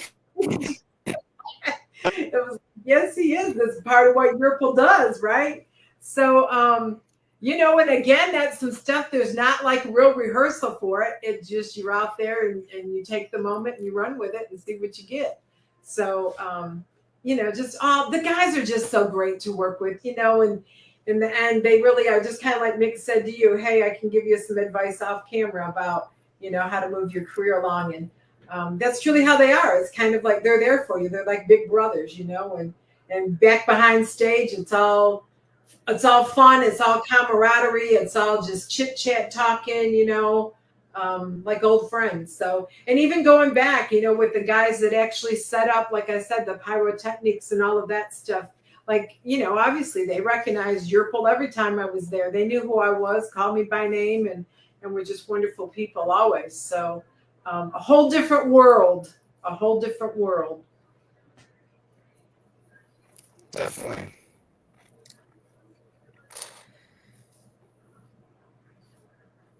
So, how come since like your departure from the WWF, you haven't done much of like appearances, cons? I know we did talk a little bit about this when Mick was on, and just before that. But is there any other like reasons that you don't really do any like appearances, cons, or signings much as like Yurple? Honestly, probably because people really haven't found me, right? Like, because if I had the opportunity, I probably would now, particularly since my schedule is changing so much. Before it was kind of hard, particularly when I'm out there really grinding for childcare and advocating for it, all of that. But now would be a different story for me, and to have some time to be able to go do some things. Yes, I would say that's really probably the why. When I have one child, I want to spend time with her. And so those growing up years too, that just became real important. And then, like I said, the pandemic, because like Mick and I did have some things scheduled and talked about a few things, different times, and just didn't ever work out with all of that. But like I said, with schedules changing, and would definitely love more opportunities in that area. Yeah. Yeah, because I think the fans would love to see you out and doing more like appearances. Oh, definitely. I would love to be there with Mick and the guys. That would be fun. You're not very clear in your speaking when you come across. It's not very clear right now. Oh, it's not? It is. Oh. It is. It is now, but there for a minute it wasn't. It's better now, I think. Okay. Is it good at this? Yes. Is it good right now? Yes. All right. Yes. So, is there any time a fan has seen you in public and got like super surprised and or excited? Well, if you see me in public, I guarantee you'll never know it's me. Yeah. Right? And not if I'm like this, if I'm just, we call that plain clothes clowning. So if I'm in my plain clothes, you'd never know it was me, I guarantee you. But, and really for me, as far as the surprises have come, people over the years where I've gotten emails that have been like, is this the real Yurple? Or different people have just found me just different ways. Usually it's through emails. Once in a while through direct messaging, kind of how you found me, right? Yeah. So I've done that. I've done some of that. I've had different people reach out and have different things they've asked me to autograph and send back to them. So some of that stuff going on, yeah. And always shocked. I'm always shocked. And my family's always shocked. Like, they're like, you're kidding me. People still think that? Like, they don't, my family's not a, real, I mean, they know about as much as wrestling as Yurple the Clown knows, right? So it's not like they don't really like get it, like all the wrestling. Like, I get it now because I understand who I was really with, right? So, Yep. yeah, it's all exciting. It's all exciting. Yeah. That's why I'm excited to get my ebook out, right? Just to tell all those real stories and to recap the memories myself. Like, I've been doing some of that, just, starting to tell the ebook story as I speak into a microphone, just to kind of, jar myself of all the memories that really were there. It's nice to hear Mick. I mean, Mick in his book, where Have a Nice Day, he talked in the book about how good of a clown I was, but sometimes you always wonder, are they just saying that? And so, like, to hear him today say, that's why he upped the game and created Mr. Sacco. That's pretty cool. That's pretty cool. I've always loved being with Mr. Sacco. I was with Mr. Sacco's birthday party too. We had that birthday party as well. So yeah, fun stuff. Definitely. Yeah, because I didn't even know the story of Mr. Sacco that he told. So that was really interesting and cool to hear. So yeah, exactly. Yeah. Yeah, it's like whenever Mick and I talk or we're together, we're talking about more in the moment or catching up about family, just different things. It's not like we've ever really talked about how each of us felt about really being together or different things that have happened in segments, other than we've just enjoyed being together, right? And having fun, creating the moment. Definitely, yep. If a movie was made about your career, who would you want to play you? Myself. I would play myself. Yurple knows how to act. I know how to perform. No, for real. Like, yeah, I would want to play myself as far as the clown part. The me part, I don't know. I would defer to my daughter. My daughter is a theater major, and so she would know. She would know everything I needed to know. Yeah. Yeah, I don't know who could act as you. So yeah. Yeah, I don't know that one right offhand, and boy, would we have a story to tell. Definitely. What has been like the funniest thing a fan has said to you before? The funniest thing a fan has said to me. I don't know. You just put me on the spot. I really don't know. I think it's just more just shock and awe, right? It's not so much anything anybody's really said. Because again, people don't, when Mick just said, when you're Mr. and Mrs. Claus, you're really kind of that whole persona. It's not like you're just putting on makeup. It's a whole different, and that's really how Yurple is, right? This is a whole different character than who I really am. So, yep. People never know. Like, I know once in a great while, my husband and I have did parties, like clown parties, and gone home, gotten out of makeup. Then we had to go to the grocery store, and you run into some of the people that were just at that party. And so we've tapped them on the shoulder and said, hey, y'all were just at Johnny's birthday party that was held at, and they're like, how do you know? Like, because, they have no idea that we are Yurple who were just at that party. So, we kind of reveal it to the older kids, the parents. It's not something you really are out there telling people that, because this is a person. So, yeah, so some of that's been obviously very fun and interesting over the years. Probably some of the hardest things as being Yurple the Clown are when the parents hire you to come to a birthday party and you're charging them and they're going to pay you. And the little birthday kid absolutely hates clowns and is screaming and crying and is never, we don't even have a good Kodak moment together. And yep, at the end, you still are like, yeah, you owe me this much money. You know what I mean? So in both of those parties, we Yeah. always try to say, how does your child react to Easter Bunny or Santa and Mrs. Claus, right? To kind of try to let the parents know when you're 1 year old, the party is not for the 1 year old, it's for the family and it's for the Kodak moments, right? That 1 year old might not even like us. Yeah. They could just be could be booking you for them instead of their kid. And that's what it's about. When it's a 1 year old party, it's never about that 1 year old. I'm always like, okay, but how old are all the other kids that are going to be at the party? Because that's who we're really doing the party for, not for that 1 year old. So, Yeah. What has been like the best advice and or compliment you've received from any wrestler? If you have, probably Mick. well, I think really just all the compliments I just heard from Mick, right? Like when he's saying that other wrestlers were talking about us being together, like that's cool to hear, right? Like obviously we made a big impression in that. So those are always cool comments. I knew when I read Mick's book when he talked about Yurple that obviously warmed my heart, to hear him. And obviously just him and I in our conversations that we have over the years.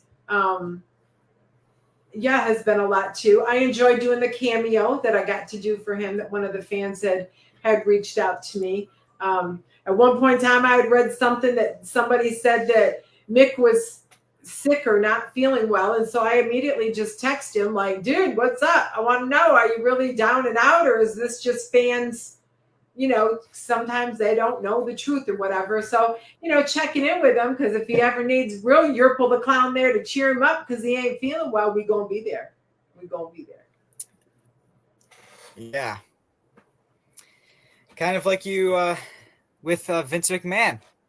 That's it. Yeah, except hopefully Mick wouldn't throw me out, right? Hopefully Mick would make a seat for me to sit with. Yeah. Yeah. And I could see that he definitely would. Oh, yeah, I believe so. No, he'd just turn on you. I'm kidding. But then I would have to bring out like the people's elbow and, show him the moves that Yurple has. Yeah. Yurple got some hidden talent. It's still hiding, Yep. But come out.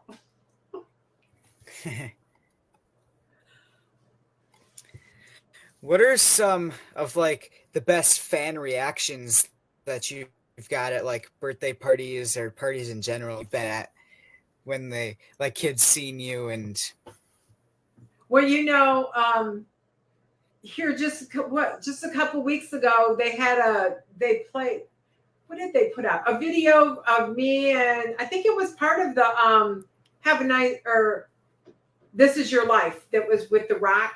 And so they just reposted a portion of that video. And so then I started sharing it on my Facebook. And so many people that didn't even know, particularly because when I did all of that, I was living in Michigan and now I live in Arkansas. And so it's not like I've really talked about, all of my, I just haven't really talked about all of my WWF stuff, right? So, people that now know me all these years later that are like, oh my gosh, I had no idea. And people from church and our youth group, my husband and I have been youth group leaders at our church. And so, a lot of that age group of people and kids that are just like in awe going, oh my gosh. And I'm like, yeah, there's a couple sides of us you all don't know. Because here, let me tell you another little bit of a funny story. My husband and I met in prison. Oh, really? Yeah. Look at interesting. We both worked in prison. Yeah, we got to come home every day. We weren't actually there, not for good. But yeah, so that's where we met. We both were working at the prison. Oh, okay. Interesting. So, yeah, we have this whole unique story, right? working in prison, running a child care center, professional clowns, Mr. and Mrs. Santa Claus. It's been a ride. Yeah. Is he a fan of wrestling? My husband, well, probably more than Yurple, right? And he'll tell you more stories than I ever could about talking to all the guys back behind the stage, right? Because, you know, I would be a little bit focused on, okay, what is our scene? What are we going to be doing? You know, and all of that. And my husband was just available to be in the back talking to everybody. So he's got some good stories, made some good friends. You heard Mick ask, you know, I'm still with JoJo because he knows JoJo well. So yeah. Yep. It's been Yep. good. Yeah. So you may know this or you may not, that Mick Foley now works with the OVW, which is a wrestling company. Yes. Yeah. So if you ever got invited to go over to OVW with Mick Foley, would you take up that offer? Almost definitely. If Mick wanted me to do something and it worked with my schedule, I would be there in a heartbeat. We've got that kind of relationship, right? I know I just believe if I really had something I would like, you know, to talk to Mick about or have Mick for, he'd be there for me as much as I'd be there for him. We got a great relationship going. Yep. Would you rather join the DX, NWO, APA, or BWO? You may not know who the BWO is, but any of the others. Okay, so here I am. You got me on the spot because you're giving me acronyms of stuff I don't even know. Those are all wrestling affiliated something, I'm assuming. Yeah, like factions, like a group of many wrestlers. Oh, yeah, no, you know, I guess it's one of those things of, honestly, if I ever really had to make a decision, I would call my good friend Mick Foley. I said, Mick, which one you recommend for Yurple? Because I wouldn't know. So that's how we deal with it.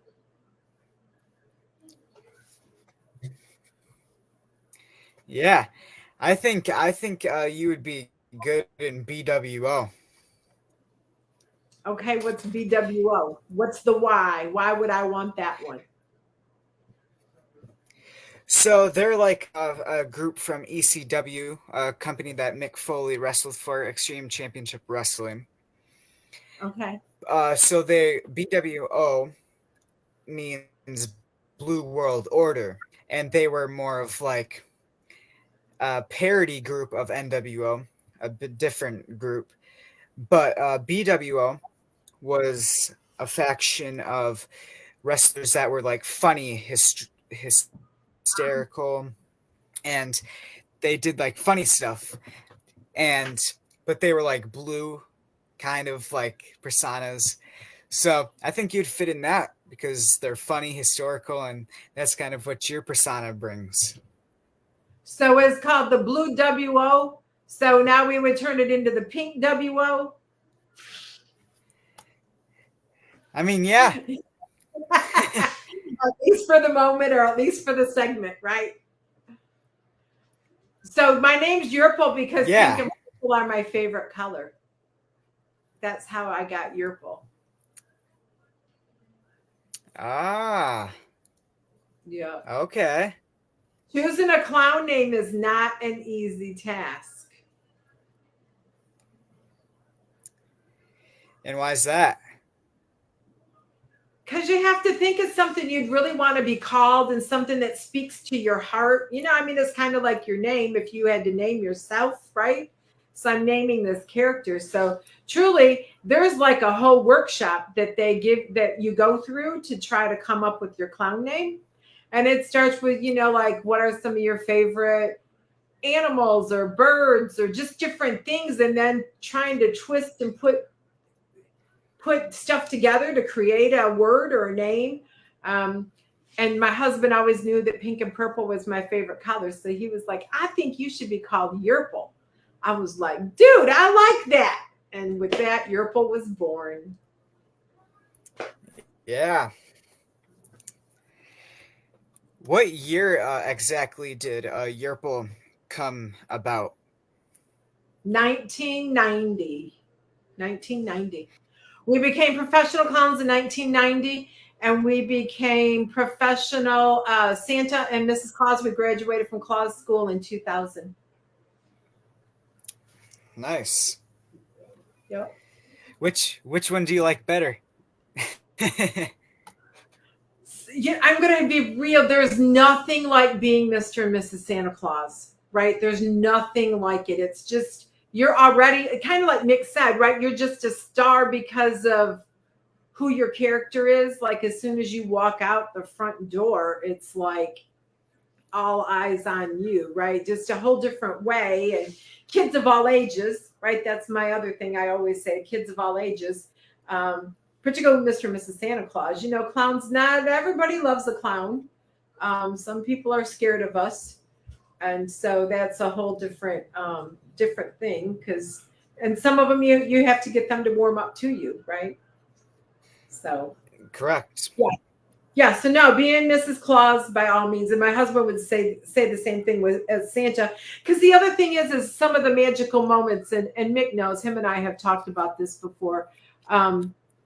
You know, sometimes you really get the kids that will say to you, I wish my dad were, you know, not in the service and would be home for Christmas this year. And so those heartfelt moments, and when you really say, I'll pray for your dad, you know, what's his name? And we truly, as Mr. and Mrs. Claus, have a little prayer book that we take with us, and we take that serious, right? When a kid asks you if you will pray for something, we want them to know we most definitely will. So, you know, just those things that are just magical moments beyond anything that you can experience in any other way, except because you are allowed to be that character and do a good job with it. So, yeah, that's Yurple's having trouble with her hat.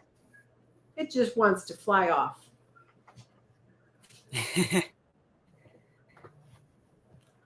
So, Yeah, Mick Foley is. Yeah, Mick Foley is known for many great personas. So yeah, he's definitely one to know about, having many different personas. yes, yes, by all means. If you could have like any theme song for Yurple the Clown to entrance to, what theme song would that be? Oh my gosh, what would the probably Pitbull Time of Your Life?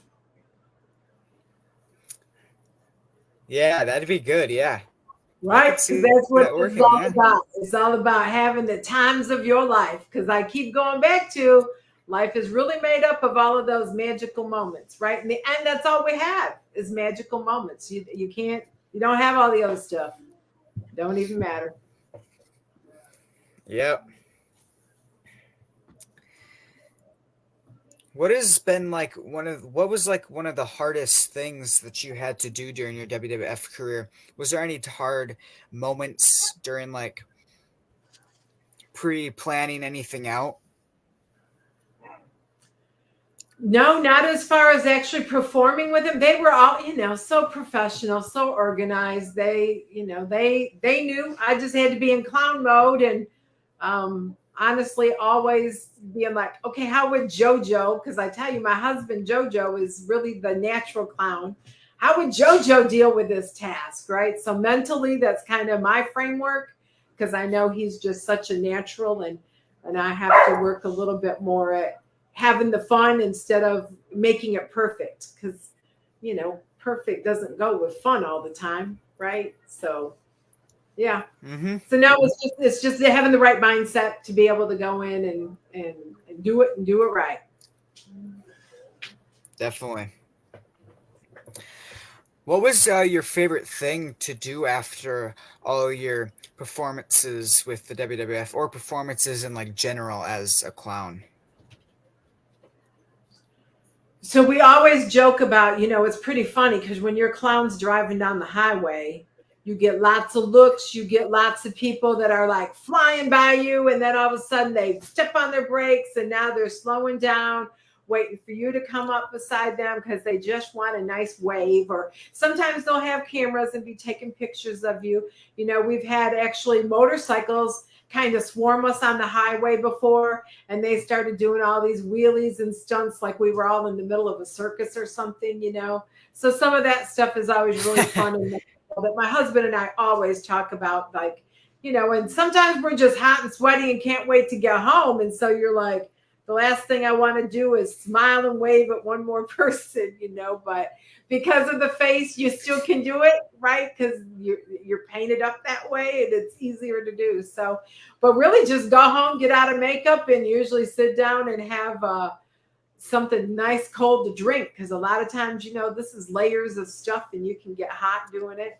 So, and sometimes you're doing events outside where it is real hot. And so it's just, we had some friends of ours, we were going to do a clown event. There were 4 of us, and we were driving in the vehicle. It's summertime in Michigan, a little bit about it. It can get warm up there.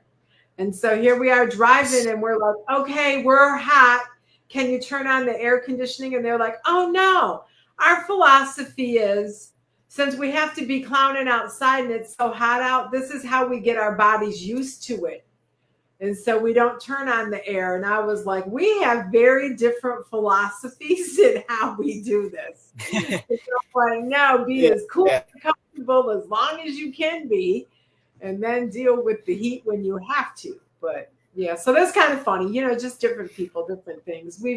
We've performed in many circuses. We've been in the Thanksgiving Day parade. We've been in Disney World. We've been in some of their parades. So we've did a lot in the clown world.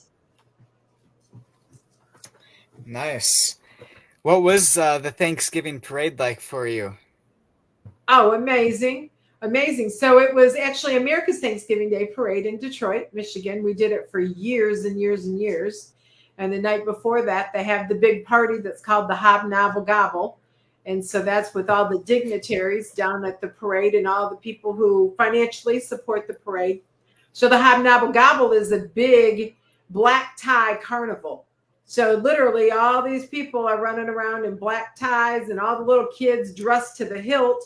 But then here's the carnival. And so they're eating cotton candy and popcorn and going down all these rides while they're in dresses and all dressed up. And it's really pretty funny.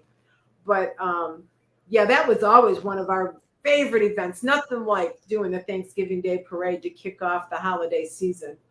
So yeah, and actually, because at that time, Yurple actually has like a Christmas costume that I can wear as well for things like that. So, yep, a lot of fun, Nice. lots of memories doing that. Yeah. Do you make your own Yurple clothing, or do you have somebody that makes your outfits for you? So Yurple can sew, but I don't like to sew. But I did make our very first costume, and outside of that, my mom has always did our costumes. She's actually made all of our Santa and Mrs. Claus costumes and all of our clown costumes, and we have a variety. My husband he's several characters in his clowning. Like he's a hobo, and he's white face like this, and also there's another kind that's called a goose where you'll see some of your skin, and so he has a lot. But so my mom has always made all of our costumes, and yeah, thankful for that. Yeah. So your mom made like the WWF costumes as well? Yep, all of them. Yeah. Yep, sure has. Yeah, all of them have been great too. So that just makes it even a little more special, right? When it comes from mom's hard work and her sewing. Yep. definitely. Yep. Also, another reason why you don't want to give that away, because it's something really dear, close to you as well. Exactly. Yep. There'll be a day that it will be cherished even more than it is today. Yep. What has been like your favorite venue you have got to work at for WWF? Well, probably my favorite would have been the Breslin Center, but really what makes that my favorite was when we were because we left and I was able to leave and be in a vehicle with the wrestlers and all of that. So that's the only time I experienced the paparazzi like that, that really just swarmed the car as soon as you come out of this tunnel, from underground and you get to the top and just all of these fans. And it was just like, I was shocked. I was like, wow, y'all are somebody special. I didn't know that you were. So, yeah. So that would be my favorite. Has there been any time you have accidentally broken out of your clown persona during like a performance of any sorts? Well, hopefully I recovered good. That's the one thing about being a clown, right? You can pretty much you smile and you keep going. But there were several times I know when I was on stage performing with JoJo, and like I said, I'm a rule follower, and so these are the next words and the next words, and then when he doesn't use the exact words and create something else, on the inside, the real Robin is going, "What are you doing? You're messing this up." And then it's like, no, really, either I have to go with this or I'm going to mess it up, or, so you just kind of learn to do that. Once in a while, you have a heckler, right? So, we've did some pretty large crowds that we've had to work. And so once in a while, you have a heckler. And so we would always say, "Hey, will you come up here? We need your help for this next whatever." And so you tell them, "What I need you to do is to take this string and just sit here, and like every time you hear us say a magic word, we just need you to go ta-da with this rope, okay?" And so they're like, "Okay," they're kind of excited because they're up there. What are you doing? Keep them busy up on the stage so they're not out there heckling you. I don't need them to stand up there and really take a rope and say ta-da, but you just find something in the spare moment to kind of get them out of your way, right? Redirect them. So you bring them on stage and give them something little to do so you can go on and do your show and capture your audience of what you're really paid there to be doing. Yeah, of course. Because that could definitely like distract you from your performance. All that. Yes. Or you have the ones that think they know the trick you're about to do, like if you're doing a magic trick. And so then they want to start yelling the answer. So then, somebody else that you just pull up, whisper in their ear, "Don't blow this for everybody else, and I'll have something special for you at the end," or, whatever you got to do. That's why I like working with my husband, right? Because we work good together doing that kind of stuff. So one can keep the show going while the other one is dealing with some of the little challenges too. So, yeah. Yep. Have you ever worked or been through Wisconsin before? Yeah, we went to Wisconsin. That's where the Clown Hall of Fame is. And so we've been there to the really? Clown Hall of Fame. Yeah, been up there. Lots of displays. Well, I don't even know if it's there anymore, right? Because it's been years since we were there. But yeah, it used to be like big displays, things that you could see. And then actually there's a place in Michigan that used to have one of the biggest magic stores and magic conferences. So you could go and buy your magic to do. So yeah, lots of fun stuff. Lots of fun stuff. There's nothing like hanging with a bunch of clowns. When we were in Disney and we were in that parade, it was a clown convention down there. There were 500 clowns together. And then we did the Hope together. So that's like a whole different level, right? That's probably like a wrestler being at a wrestling match, with all of these thousands of people. That same level of just fun and being around that personality and characters. That's a good time. Yeah. kind of like a wrestling meet and greet, or like a convention, like a clown convention meet and greet. Exactly. Yes. Yes. It's good stuff. Yeah. If you got told like you couldn't medically perform anymore for the rest of your life, what would you do? If I couldn't perform for the rest of my life. So, the other thing I am is I'm a life coach. And like right now, I have a whole nother business that's called Roll with Robin. And so that is about really coaching other childcare owners and directors and how to set up systems so that you can have peace of mind, so that you can still have a successful business, but not have to be there all the time. There was a time that I was basically at my center from open to close. Actually, in the beginning, mine was a 24-hour childcare center. And so I catered to General Motor car plants in Michigan, is how I started with childcare. So, I was there all the time.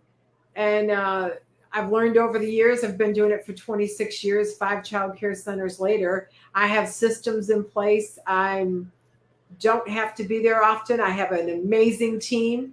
And, we do a few base touches every day, and I pretty much know how my center's running and that it's well and doesn't need me, and I can carry on with life. So it's really coaching people to be able to get to that point in the childcare industry, because again, I can't go back to how challenging the industry is and how hard the work is, when you're dealing with people and little people and parents, and that's their pride and joy and all of that. So I love coaching. I absolutely love it. I love to help people problem solve wherever they're stuck and how to move them forward.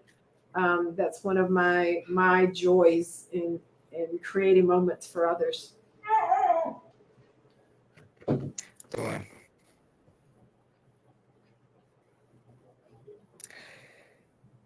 Who are 5 wrestlers you would put into the WWE Hall of Fame that are not in there yet that you think deserve it, if you know? Yeah, thank you for adding that at the end, if I know, because I really want to know who is there and who, no, that wouldn't be what I know. So I would put Yurple the Clown there, right? Come on now, Yurple deserves to be there. Outside of that, who knows? Who knows? I don't know. I don't know who's not there. Yeah. What are 4 words you would describe your clown persona? 4 words to describe. Happy. Hearts mean a lot. So I guess hearts are love, right? Because I have hearts around my face. I have hearts on my nose. So hearts mean a lot to me, because it's important that I'm touching others' hearts, right? And I just don't feel like there's enough laughter in the world, right? Like we live in a crazy place. And so it's just to be able to bring that lightness to people. So 4 words: happy, hearts, smiles. And really, I'm about kids of all ages, right? You just try to bring out that kid in everybody. So however you can. Those are the things that really matter. Most definitely. What are 3 things that you like the most about your profession in clown actressing? Well, I like the fact that really nobody knows you make a mistake. It's kind of like my people that were helping me get ready for today, for this interview. They're like, you don't have all the questions that you're going to be asked. This was really yesterday. And I said, no.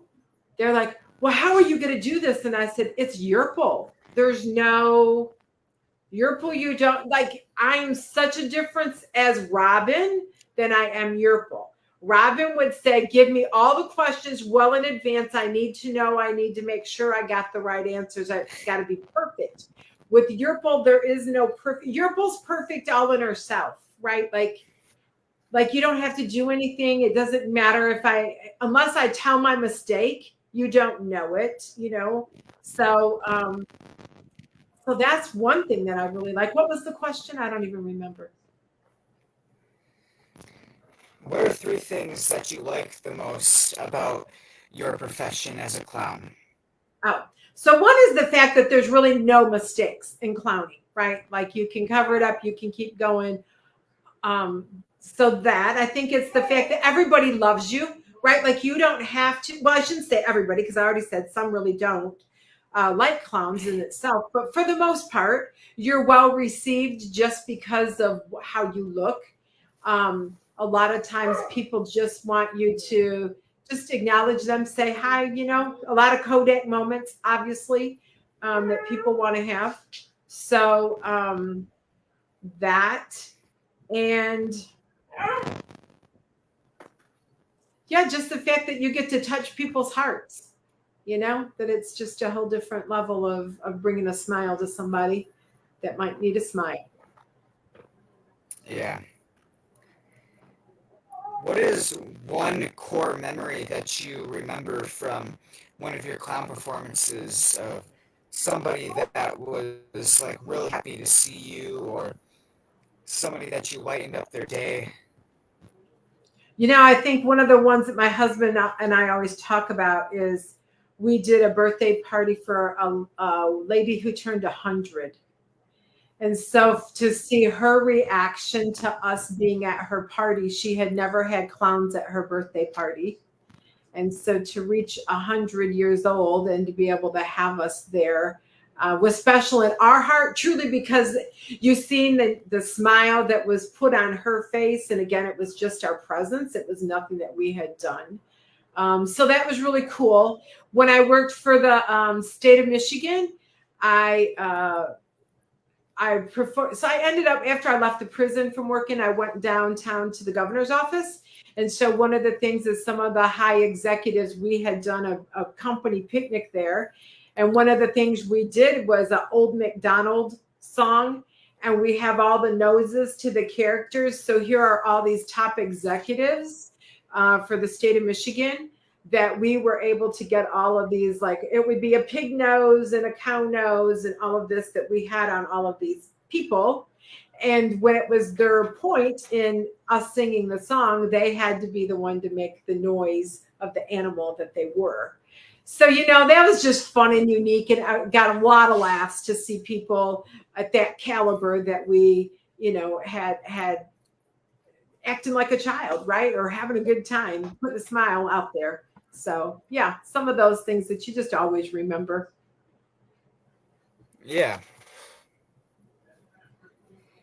If you are upset or anxious during or before like performance, what do you do to help yourself calm down? So honestly, for me, if there was something I was messing up on or wasn't quite right, Jojo and I, obviously, we were able to kind of have our little moments where we could talk on stage just a little bit.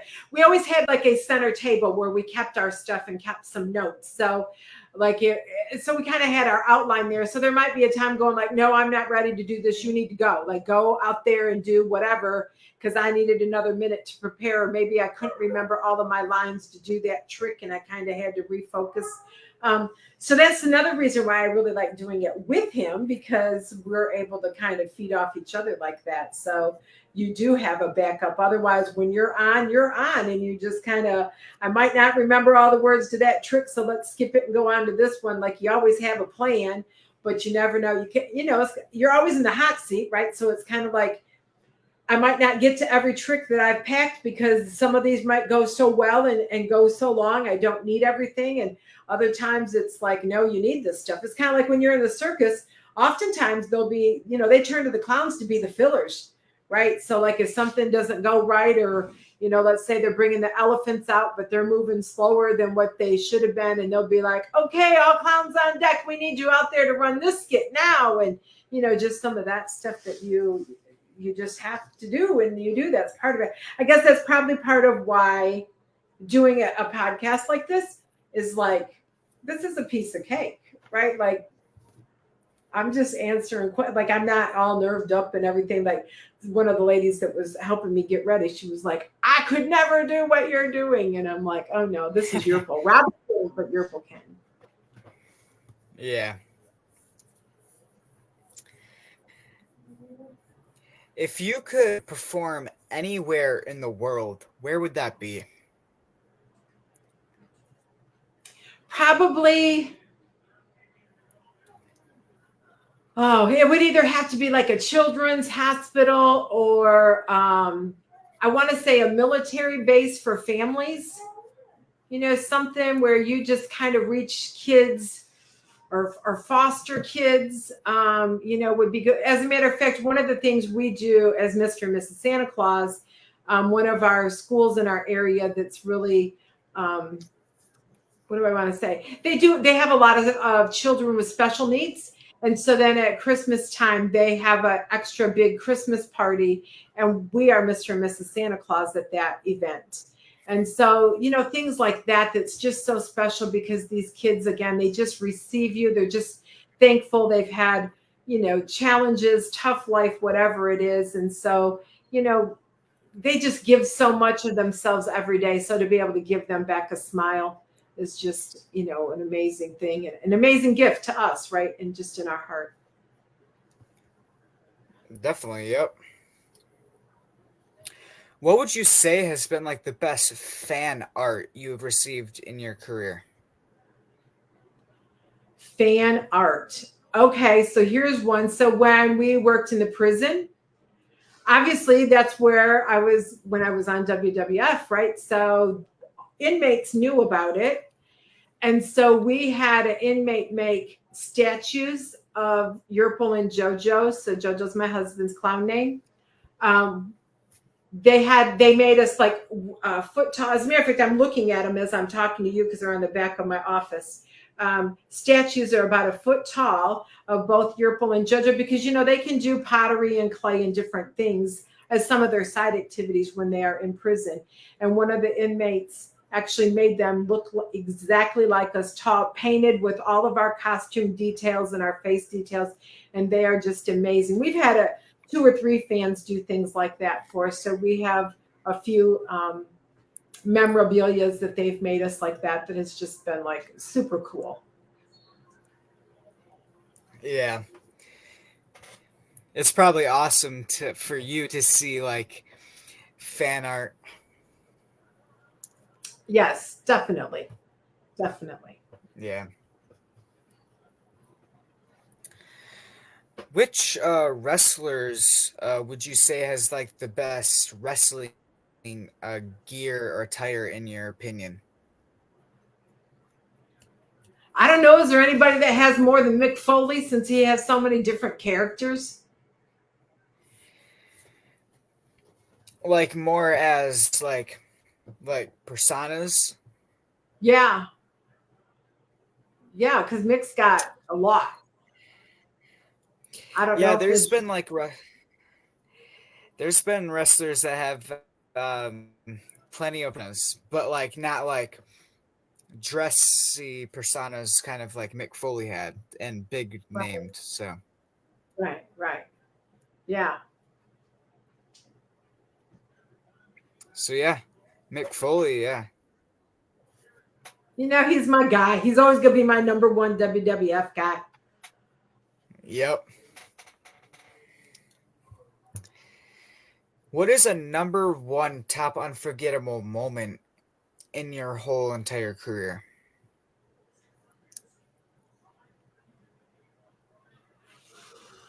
Well, I think that probably has to go back to number 1.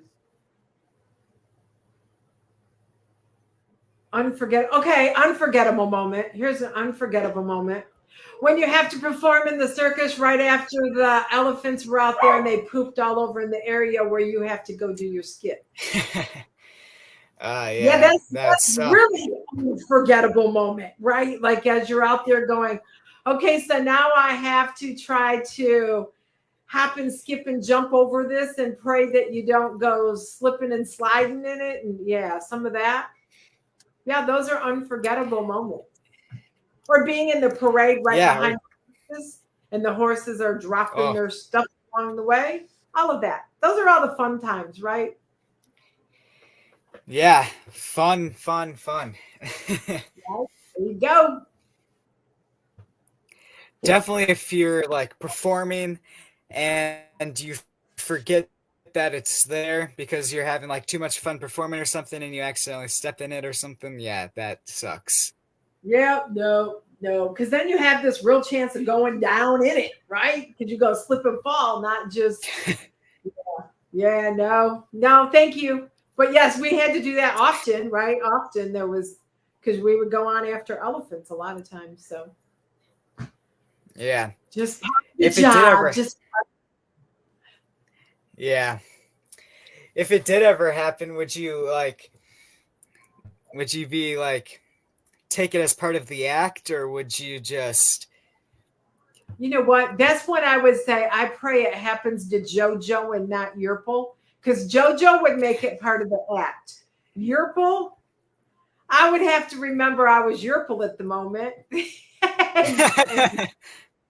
and not be like, okay, peace, I'm out, like I ain't doing all of this. No, but yeah, so that's JoJo would play it off really easy. Yeah, I'd be with you too. I'd probably not want to be in that situation. Exactly. What is like a go-to beverage of yours that keeps you energized for like a show that you're going to be at? Well, for energy, I am a big Gatorade drinker. I really am. I like my Gatorade. Gives me that little lift of electrolytes that I need to just give you a little boost. So really, that's my thing is I'm Gatorade. Yeah.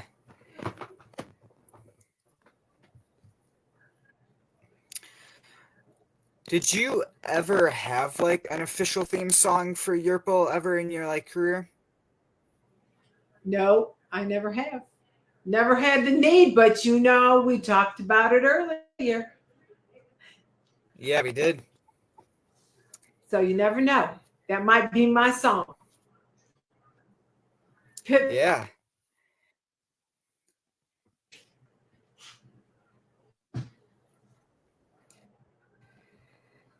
Sorry, you froze up there for a second.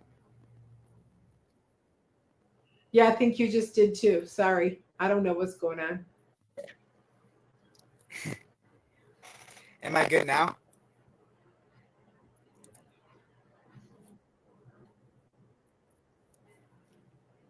Well, you were, and then you froze right then. Am I frozen? Well, your screen is like a little.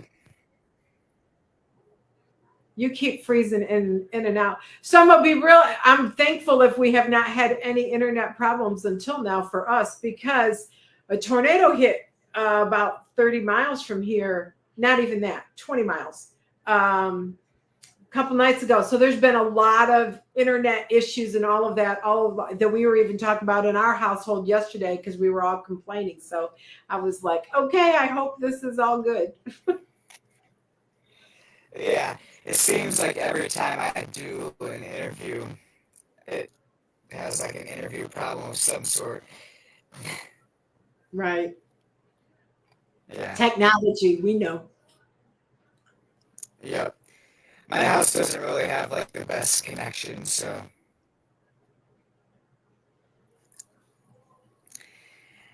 If you could go back and revisit any year of your like wrestling career, I know you only had 2 years of your time in WWF, what year would you want to go back to?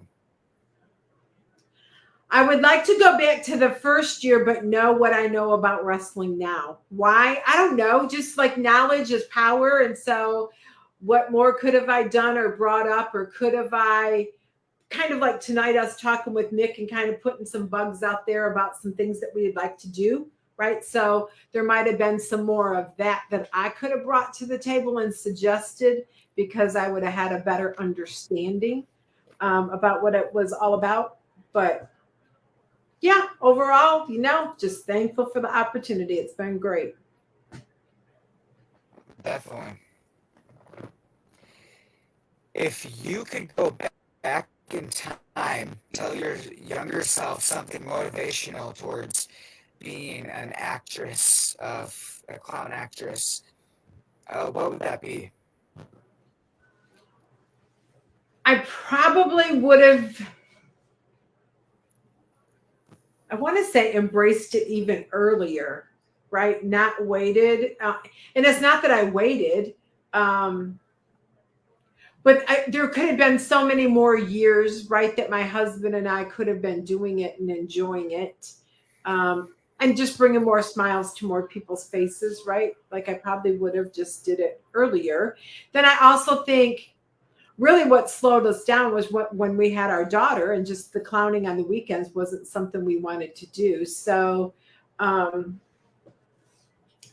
was part of the hard thing. Like I wish there were more clown things that weren't always a weekend thing when you really wanted to be with your family, but yet as an entertainer, that's your time, right? So some of that were kind of challenges. Yeah.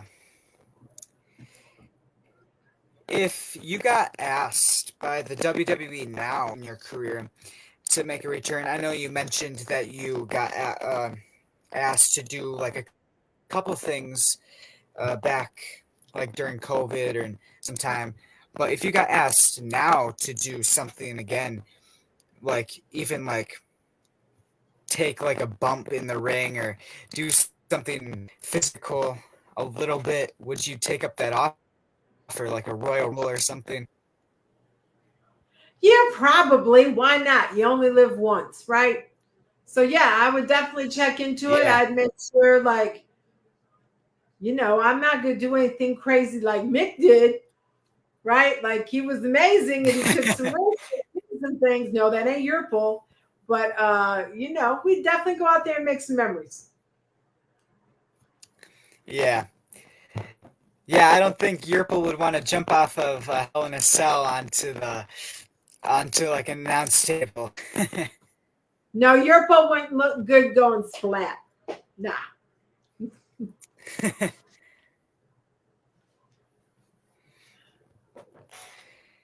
Maybe like a rock bottom or something. Yeah, maybe. Or people's elbow. Funny. Yeah. Funny. If you could have your own catchphrase, like Mick Foley had, like "Have a nice day," what catchphrase would Yurple have? What catchphrase would Yurple have? I don't know about Yurple. I told you Robbins is rolling with Robin. What would I probably roll with Yurple? I always say let's roll. Like I have, it don't matter if I'm taking my dogs for a walk. I'm like, come on, let's roll. Or, if we're getting ready to leave the house, are y'all ready to roll? So, it's kind of like we rolling with Yurple.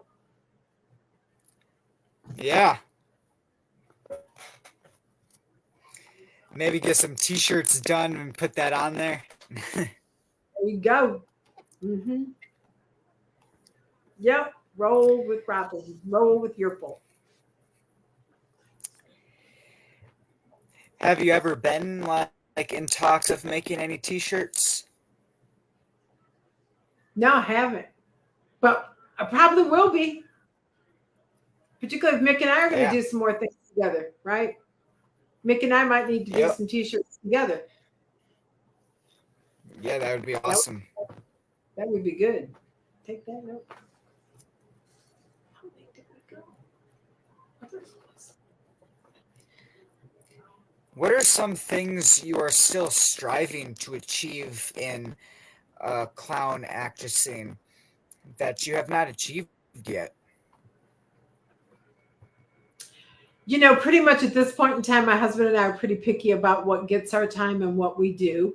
Um, I think as I'm bringing it back out, and so like I was telling you before, advocating for childcare is always going to be something I do, not as actively as I used to do, but just because it's a cause dear to my heart. And so one of my partners basically that I'm working with right now with some of my coaching stuff.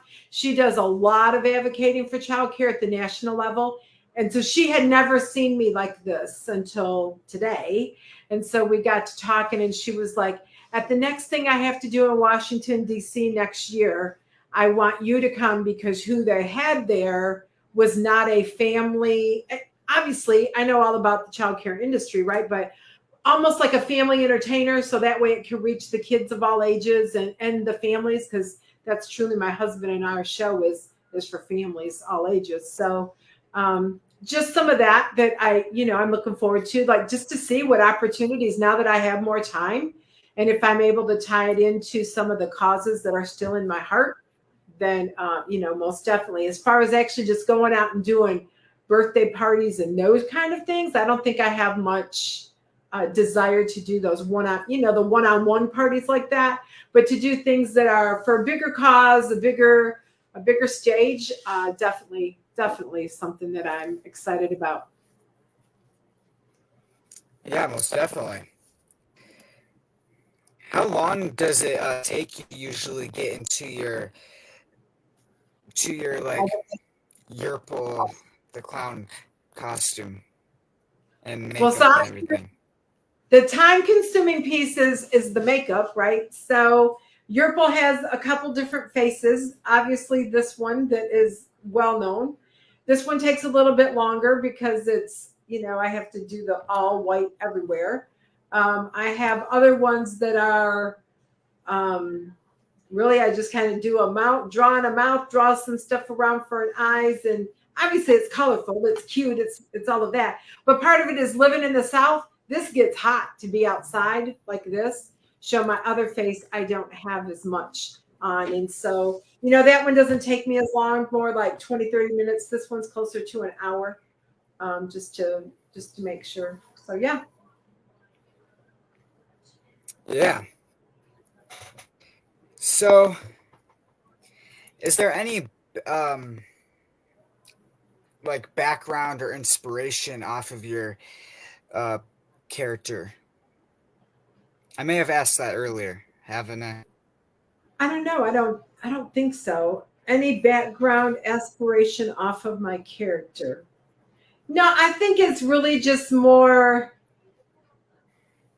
tapping into that childlike moments, like maybe times that I wish I would have had more laughter as a kid, right? And so now able to just pick it up as Yurple, and not only do I get to laugh a little bit more because of what Yurple's all about, right? Which is just to spread smiles, but then also to see the smiles that I'm able to put on other little kids, and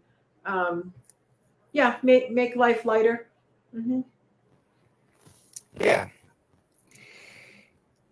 If you could have like a wrestling segment with any actor or actress, who would you want that to be with? A wrestling segment with any actors or actresses. Who would I want that to be?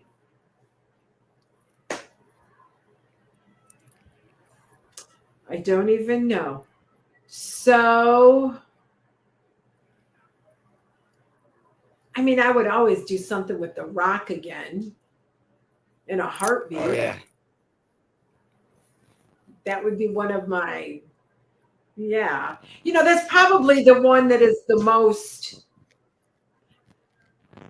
at least, I guess I would say, people who know me, or, everybody's always intrigued with The Rock. So that's always the one that gets like, oh my gosh, The Rock, you were with The Rock, and put this around the Rock's neck, and all of that. It's always, that's the one. Even though for me it's Mick Foley. He was, but I spent my most time with him. So, yeah. Yeah. And about The Rock, you had like mentioned many times like one of the most famous segments with The Rock. So, yeah. Yep. Went down in history. Definitely. When you were growing up, were you more of like a shy, quiet kid or going out and excited? I would say quiet. Shy. I was not a outgoing. No, that wouldn't have been me. I was more in a shell. So yeah, no, this one only came about because of my husband, right? Like this would not have. I probably would have walked away from ever thinking of being a clown, but because my husband and how he is and him, and yeah, I just knew he would make it fun. It would be fun, all of that. Yeah. So, like you said, you met him in the prison, and that's how you all started, and then with the clown thing. Yep, we met in prison. Um, Dated for a long time, and it was probably about 2 or 3 years after we were together that we became professional clowns. So, yep. Nice. What is one thing you would tell your wrestling fans and like professional clown actressing fans? I would just say keep having fun, keep creating memories, keep the magical moments coming, right? Because in the end, I'm telling you, that's all you have in life, right? So, yeah, Definitely. enjoy every minute to the utmost that you can. Let the stress roll off. And roll with Yurple and Robin. Yeah. Does Yurple like have a different voice than Robin has? When I'm in character, yes. Yes. Yurple's always Yeah. very upbeat. It's kind of a little squeakier. It's kind of like one of those characters when you're around, I want to say a baby or even like a pet. If you might be talking to your pet, you kind of create this little different voice. It's like that. Yeah. So for my last question for you, do you have any advice for me to become like a performer? Because wrestling is more of like a performance scene. So do you have any advice for me to become like a performer in general?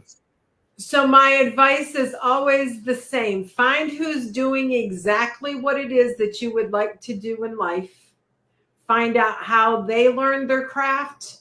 How do they spend their day, right? All the way from wake up to go to bed. What are their habits? What did they do to get where they are, right? And then turn around and put into your life, into your daily schedule, that as much as possible. And then you're guaranteed for success. Thank you. Yep, that's Yurple's advice. Yeah. And does Yurple have any last words that you'd like to say? Other than thank you so much for having me on today. Thank you for bringing Mick and I back together. I'm so thankful that worked out. It has been amazing. Definitely would love to do more with you in the future as future memories are created with wrestling and just with whatever the future holds as Mick and I try to get some things going together. Yeah, definitely. Love to see you on the TV sometime again for WWE and Nick. Hopefully that can work out great. And I can't thank you enough for taking your time out and getting Nick for me and everybody watching. It was a pleasure. It was amazing to get you guys back together. So thank you so much. Definitely. Thank you, Blake, and we will be in touch. Definitely. Well, I hope you have a good rest of your night. You too. Be blessed. Yep, you too. Bye-bye. See ya. Bye. Bye. Bye.